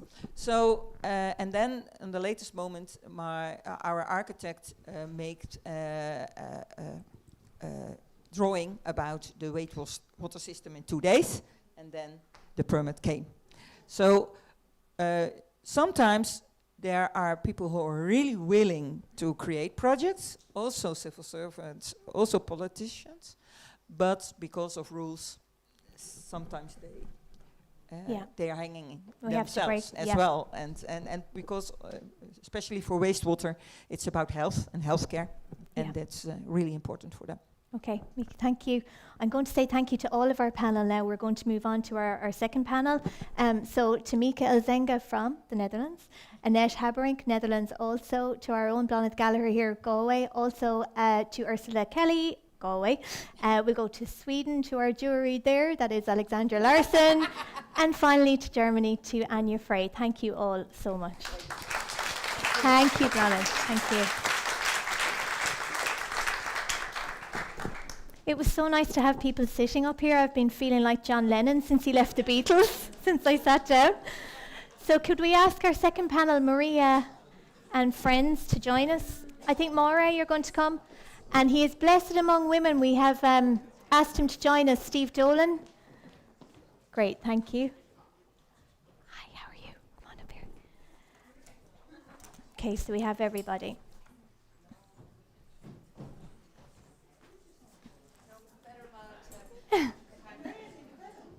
Okay. Okay. So maybe, Maura, we've heard all about everything you're doing. We've heard it. We might go to the lady there on your left, to Muireann. So Muireann Prendergast, you're from the Grass Ceiling Project. For people who aren't familiar, you might just give a quick intro to that, please. Hello, everyone. Thanks for coming, and thanks to Maura, Louise, and the team for inviting me here to this wonderful event. Yep, my name is Muireann Prendergast. I'm a researcher with the Grass Ceiling Project, which is being led, a sister project of FLIARA, which has been led by Southeast Technological University, based in Waterford, and led by Professor Sally Shorthall. So basically, as part of our project, we're setting up living labs in 9 countries across Europe, so from Scandinavia to the Mediterranean, from Lithuania and Croatia across to Scotland and Ireland.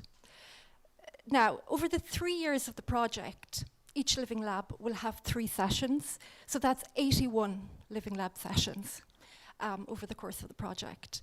Now, we've recruited 6 to 8 women innovators for each lab.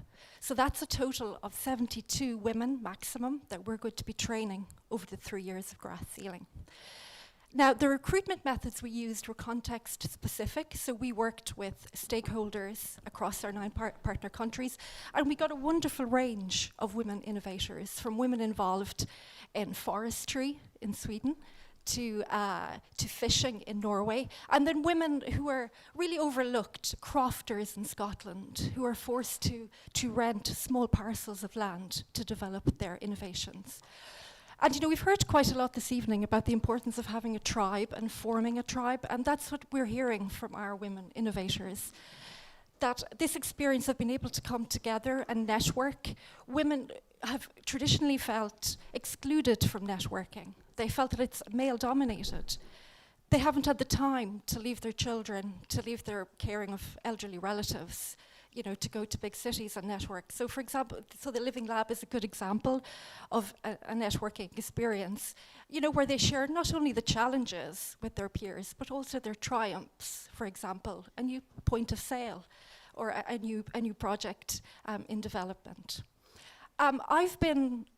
I've had the privilege, really, and it has been a privilege, I know Maura touched on this as well, to be engaged and involved with and to speak to women in innovation in the Irish Living Lab, where we've recruited 6 women. And the southeast of Ireland is kind of a region that I think has been quite forgotten.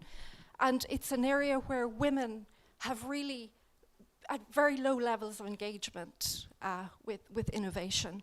But we've managed to find 6 wonderful women who are joining us on the Grass Ceiling journey. And they're developing products, for example, farm diversification products. For example, milk, using milk from cows to make soap. They're developing services, for example, digital marketing for agri-related companies, and new sales channels. Like there's this wonderful idea that we're working with of, you know, a vending model machine for selling milk that's produced on the farm.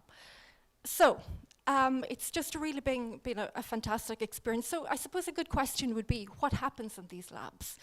Well, we've spent the early sessions really working with these women and just to map their needs. So we've had sessions with, for example, social media training, network development, network leveraging, the importance of knowing your audience, who you're targeting, so working with empathy mapping around that. So what are we trying to achieve with this project? There's a critical issue that we're finding, that the invisibility that women have traditionally faced in agriculture in rural areas is reinforced by the lack of data that's available on the innovations that they're producing. It's really hard to know how many women are involved in developing innovation, so we're trying to change that. I suppose I'm a sociolinguist myself, so the benchmarking exercise for me showed the critical problems that we have with policy, how poorly women are represented, and particularly rural women are represented in policy. They're treated as a separate category, and their needs are not mainstreamed as they should be into the core of documents. So that's what we're working at the moment, and these are things that we're trying to change with grass sealing. So thank you again for inviting me here. Thank you, Muireann. We might move to Maria next. Steve, we'll have to leave you waiting for Okay. He's a much better communicator than I, though, so I feel like I should pick him. So everyone will be aware, Fine Gael MEP, re-elected now, so you're not the new kid on the block anymore, but representing us in this constituency for Europe.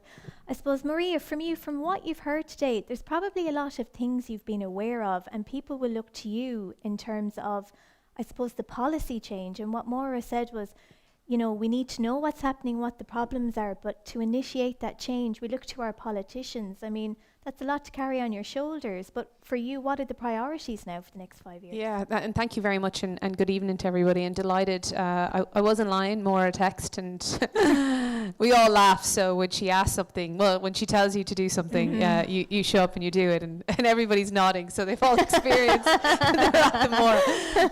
But we wouldn't be here without her and her team. So thank you very much to you all for gifting me the time. For anybody from outside of the constituency of Midlands Northwest, which is about 15 counties in this part of the world. Delighted to see other European counterparts in the room.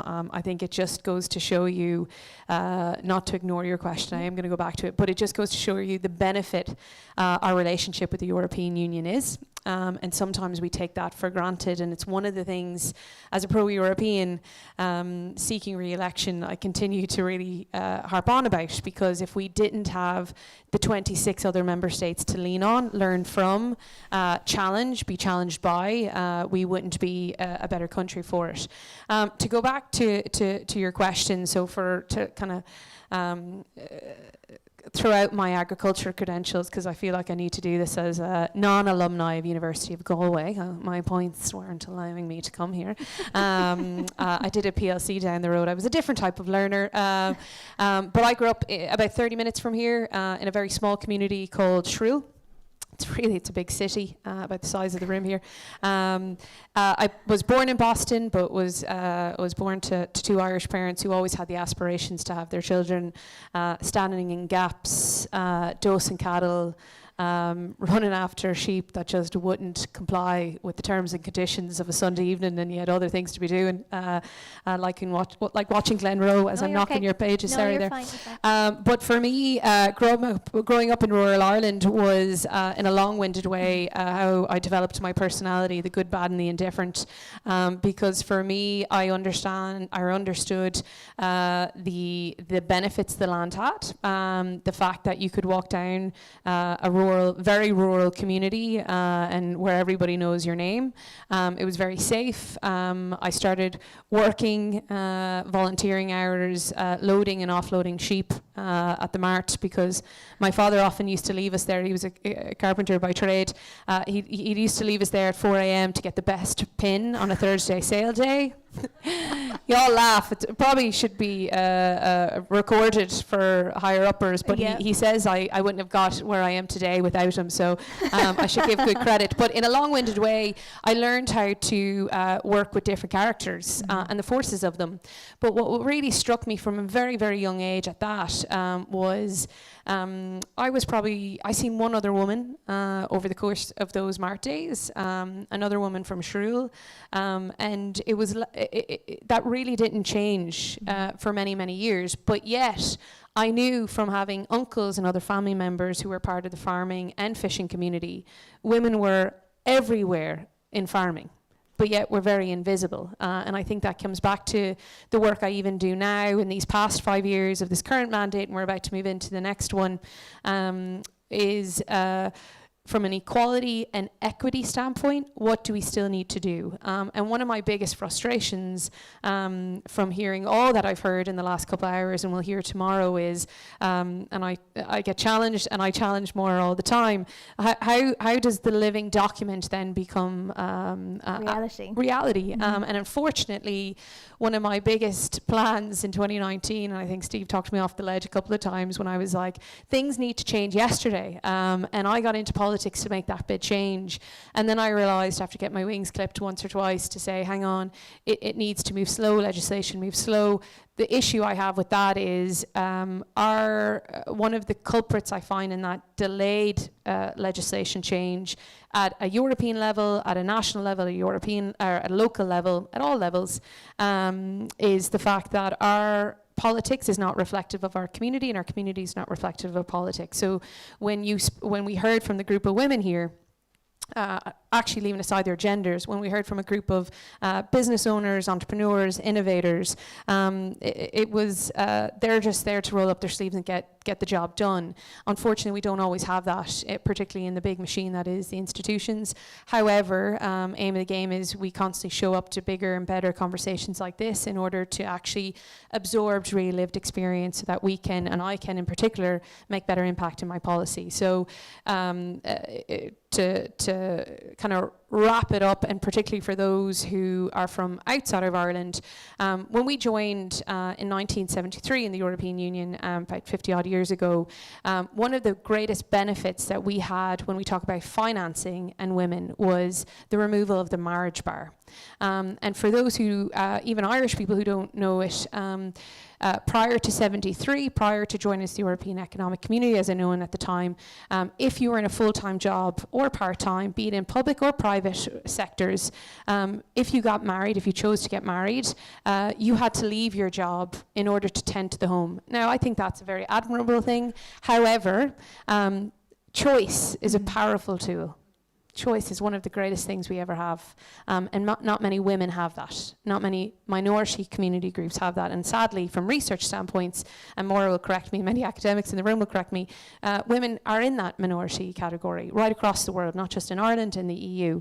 And one of the biggest things that I talk to my own network, it is fellow women, my mother, my aunts, older women in the community that I grew up with, female farmers that I've met along the way and learned from, is the fact that still, even 51 years on, even after joining the European Union and seeing the removal of the marriage bar, and the fact that you had that financial security hasn't really developed in the sense that it should have, be it pensions or be it full-time. So one of the things I've done at an EU level, and I've done this collectively as a team, is around equal pay for equal work. But we see so many sectors, agriculture in particular, is not seeing that great divide, and not seeing that divide, that gap shortened, I should say, and eradicated, which is what we need to do. So in this current mandate, or this new coming mandate, sorry, I don't know what day it is.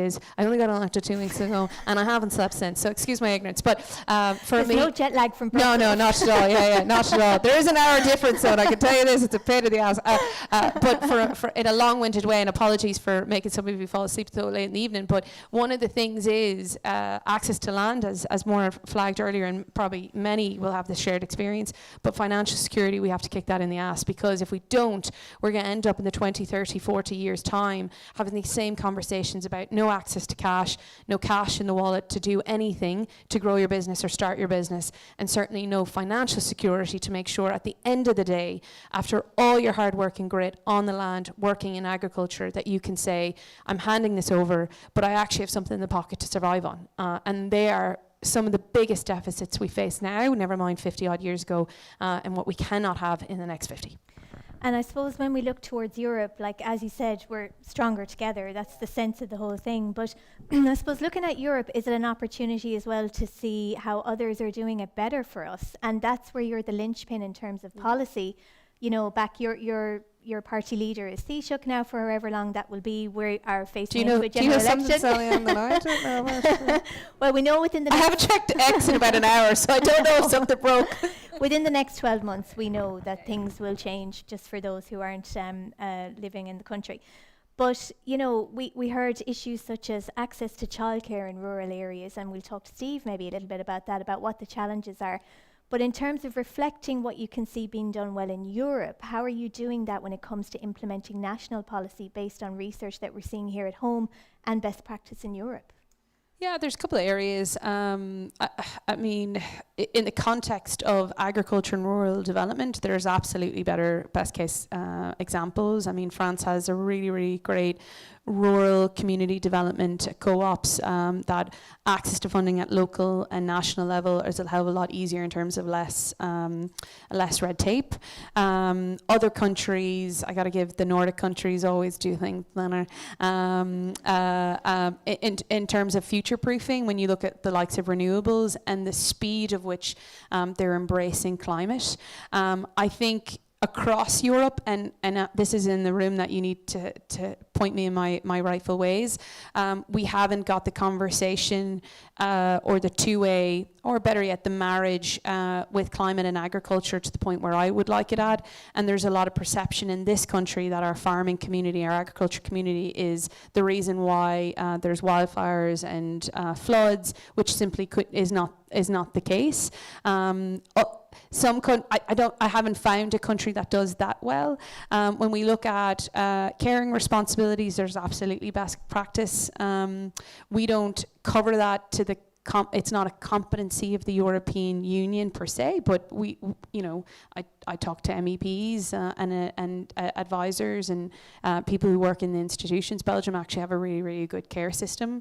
So that's one thing that we often take home, or I share with leaders, particularly our Taoiseach, as you rightly mentioned. When you look at access to funding, again, Nordic countries do it very, very well.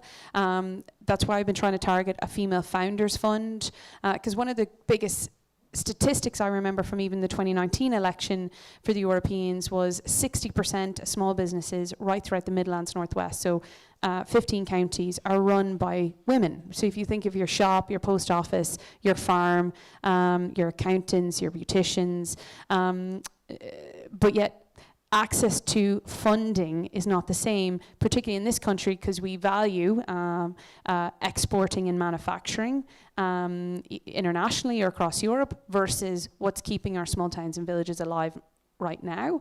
And both need to be rewarded, but we cannot reward only one and ignore the sister or the brother. And that's something that other countries do very, very well.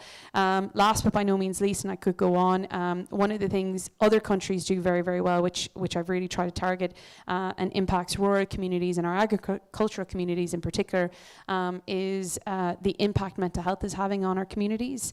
The second leading cause of death right now in our Europe between 10 and 19 years of age is death by suicide for our young people. And that's a statistic that is our future academics, doctors, people who are putting food on our table every day, people who are our innovators and our designers and our creators. And that desperately needs to get tackled at an EU level.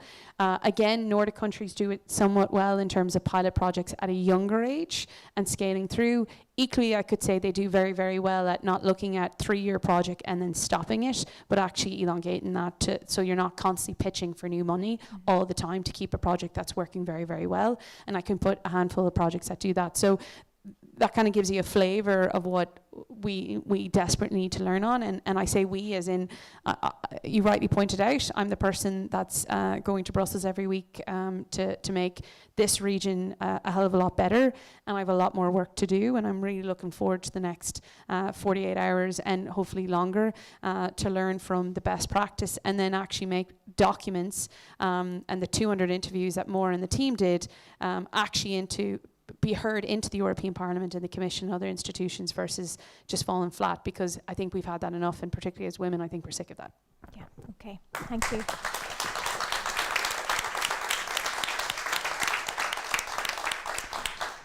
Steve, thanks for being brave enough to take a seat at this table. Maybe sitting in the audience, there's a couple of men that are with us, but certainly, very much in the minority. Maybe it gives you a sense of the feeling that women, in rural areas and in agricultural businesses, they get that sense that maybe the minister mentioned earlier when they walk into a room that it's very male orientated. You're working very much in the coalface in terms of local communities here in the west of Ireland. What's your sense of how this is happening in reality? It's a good question, Sally-Ann. I mean, I'm the CEO of a local development company, so we have a range of programs for County Galway. Across the 26 counties, we have different local development companies. Maura Walsh is here today from IRD Duhallow. I'll freely say it. I think most CEOs in the country look up to Maura as being the best CEO in the country. So I think Maria touched on it earlier on when she talked about the pace of change kind of not being speedily enough. We lost my dad a few years ago, and he grew up on a little gate lodge on a landed estate. But John Huston, the famous movie director, whose dad and daughter also won Oscars, used to be around the estate with Marilyn Monroe and Clark Gable and all these greats when he was growing up. And he was very fond of drink, so my dad used to socialise with him. But his famous quote is, what do you need to make a movie? And the answer is a script, and a script.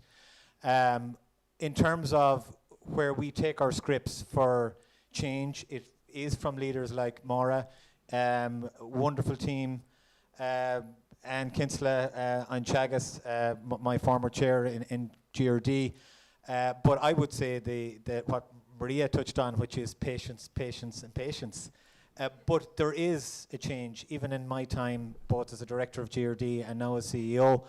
In the booklet, you'll see 4 people I would consider, friends and inspirations to me.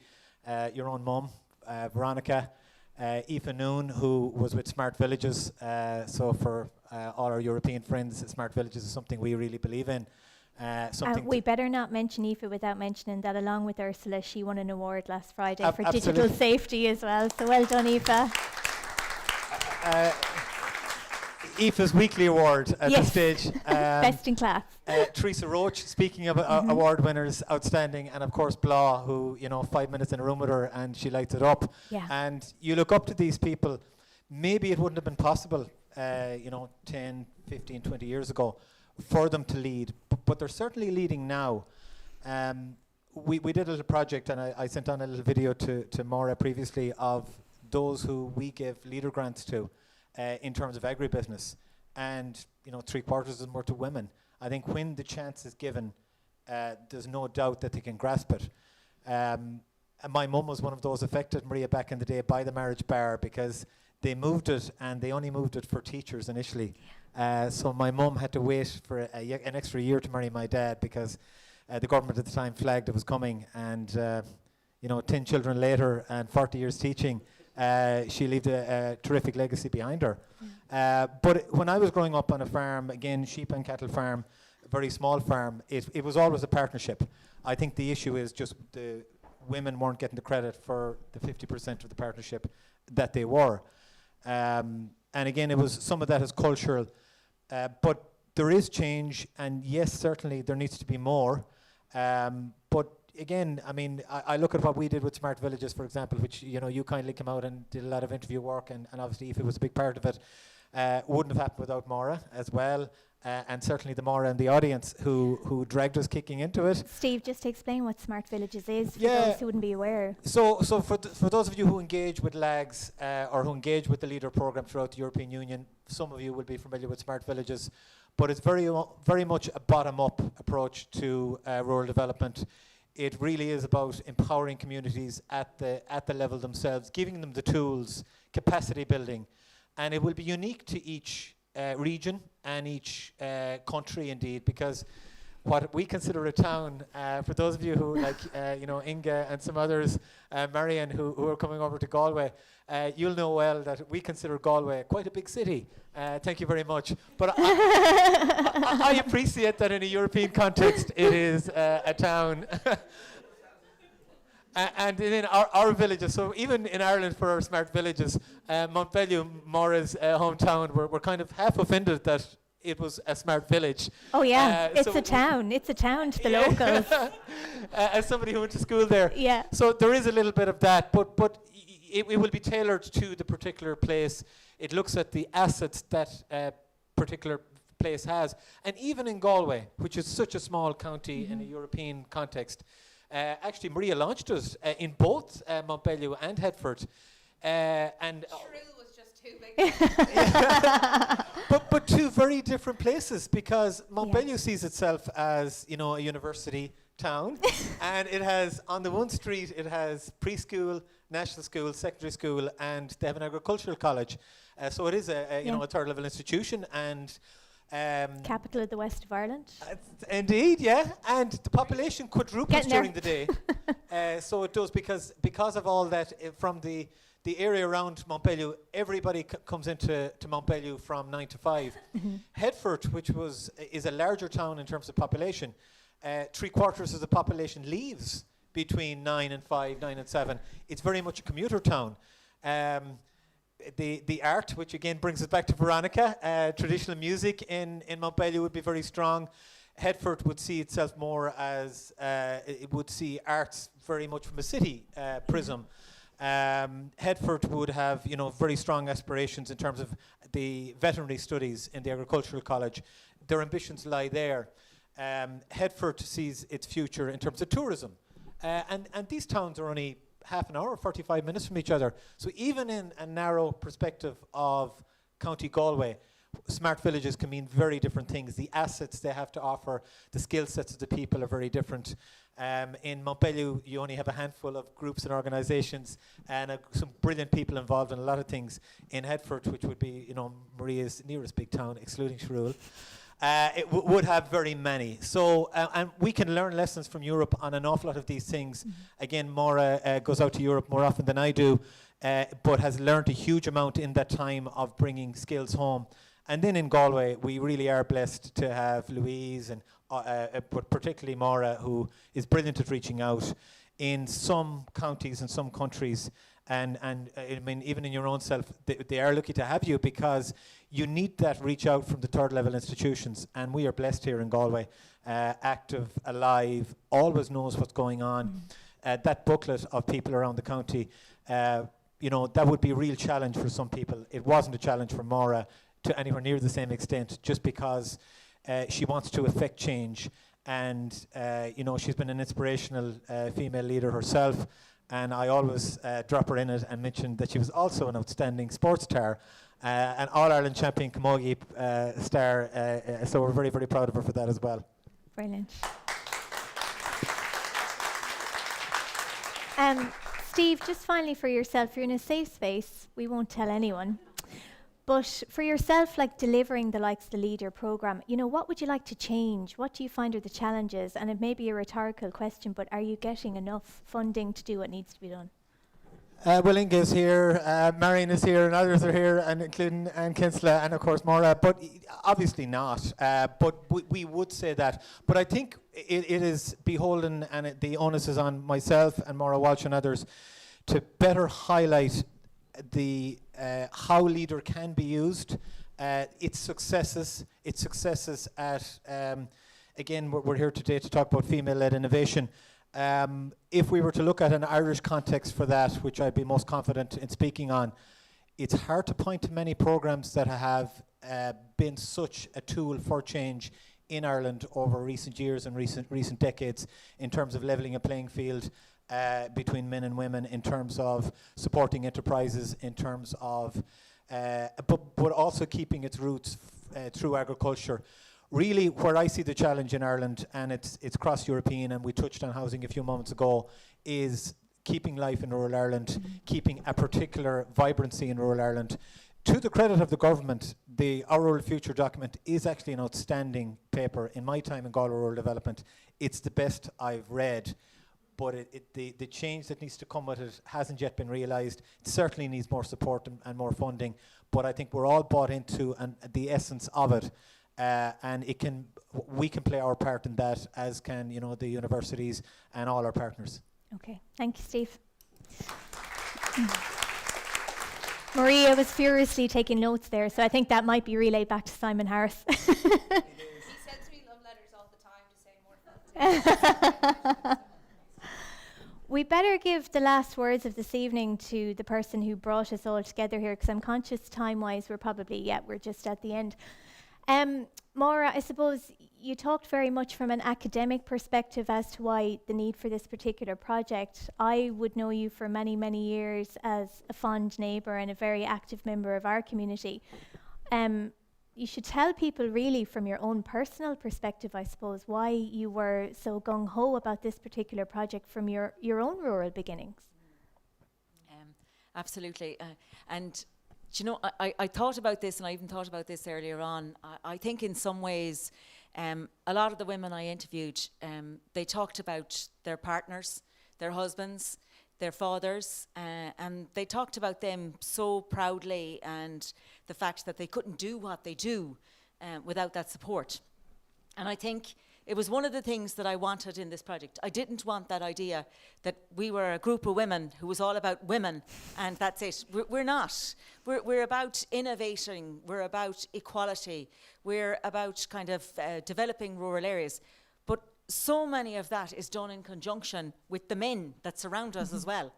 And I think for me, I suppose I grew up, as Sally-Ann knows, in a family of 4 women. And my dad, as far as I was concerned, there was nothing you could and shouldn't be doing. And I'd love to be able to sit here and say I grew up on a farm. I actually didn't. My dad was a mechanic. So in our house, you were out trying to start a car or pull a car as quick as you were doing anything else. But we did grow up right in the heart of rural Ireland. But what I did grow up with, and as I interviewed women, I could see this pattern of strong women who grew up with strong men who believed in them. And I think that is so important. These fathers, brothers, all of these people who will say, my daughter can do this as good as anybody. My wife can do this as good as anybody. My sister can do that as good as anybody. That is so important. I cannot tell you the difference in the people I interviewed who didn't have that backing, that support, and the people who did. The level of confidence in the women who had that male support and backing was huge. It was absolutely huge. And I think academically, forget about it. If we learn nothing, only rearing young girls to believe they can do whatever they want to do, however they can do it, with that support from daddy and brother and everybody else, we've done a good job. We really have, you know.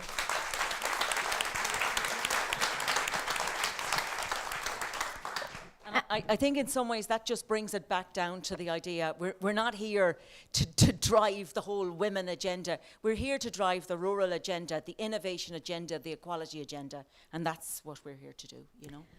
You just mentioned, I suppose you're from an academic background, and that's a pivot that you made, you know, in the midst of having a family and everything. I suppose we've seen the dissemination of some of the agricultural and the agribusiness programs in the west of Ireland now. If you wanted to be a vet before, you always had to go to Dublin and that was your only choice. So we see that happening. I mean, how important, one of the key points on your presentation was flexibility for women. It's key. And in terms of learning, I mean, would you like to see universities such as this maybe upping their game when it comes to the online and blended model of developing education and delivering it for women who are trying to do it outside of the regular working hours? I suppose if I was following the university agenda, I would be saying, no, we want you all in here so you can all pay your fees and everything else. But there is a huge place. There's a huge place for flexibility, for online learning. I think the women who sat here today and this, you know, that idea of them being able to do what they do. I have 3 people involved in the FLIARA project, the backbone of the project. The 3 of them work remotely. And I think hands up, the 3 of them would say, I'm not sure they could do the job if I asked them to come in here every day. Yeah. Aisling works in Dublin, Louise works in Roscommon, and Elaine works in Aircourt. So the 3 of them work remotely for me, and I never question where they are or what they're doing, because I know how much they give to work if you give them flexibility. And I think I have never yet worked with a woman that you didn't give flexibility that would get up in the middle of the night to work for you. Yeah. Louise is nodding because she's saying we do, we do. But it is really, really true. Flexibility, you know, you have a sick child, please go and mind the child. Just go. You know, I'm not going to judge you. I'm not going to say, I think those are the kind of things. You walk into a bank or a credit union and they're looking at you going, oh God, she's a woman. I'm not sure where she's going to get the backing for this. Does she have any land to support it? Is there a good husband with a deep pocket? We've got to move past that. We've got to move past that kind of thinking. And, you know, when we looked at the Irish booklet, the first thing I was thinking about was, we need to start talking about the business women. Ursula Kelly is a business woman. She's an entrepreneur. The other women that are here are business women. They're entrepreneurs. And that's the shift in narrative and thinking that we have to have if we're going to produce and keep producing women who can make changes in rural areas. Brilliant.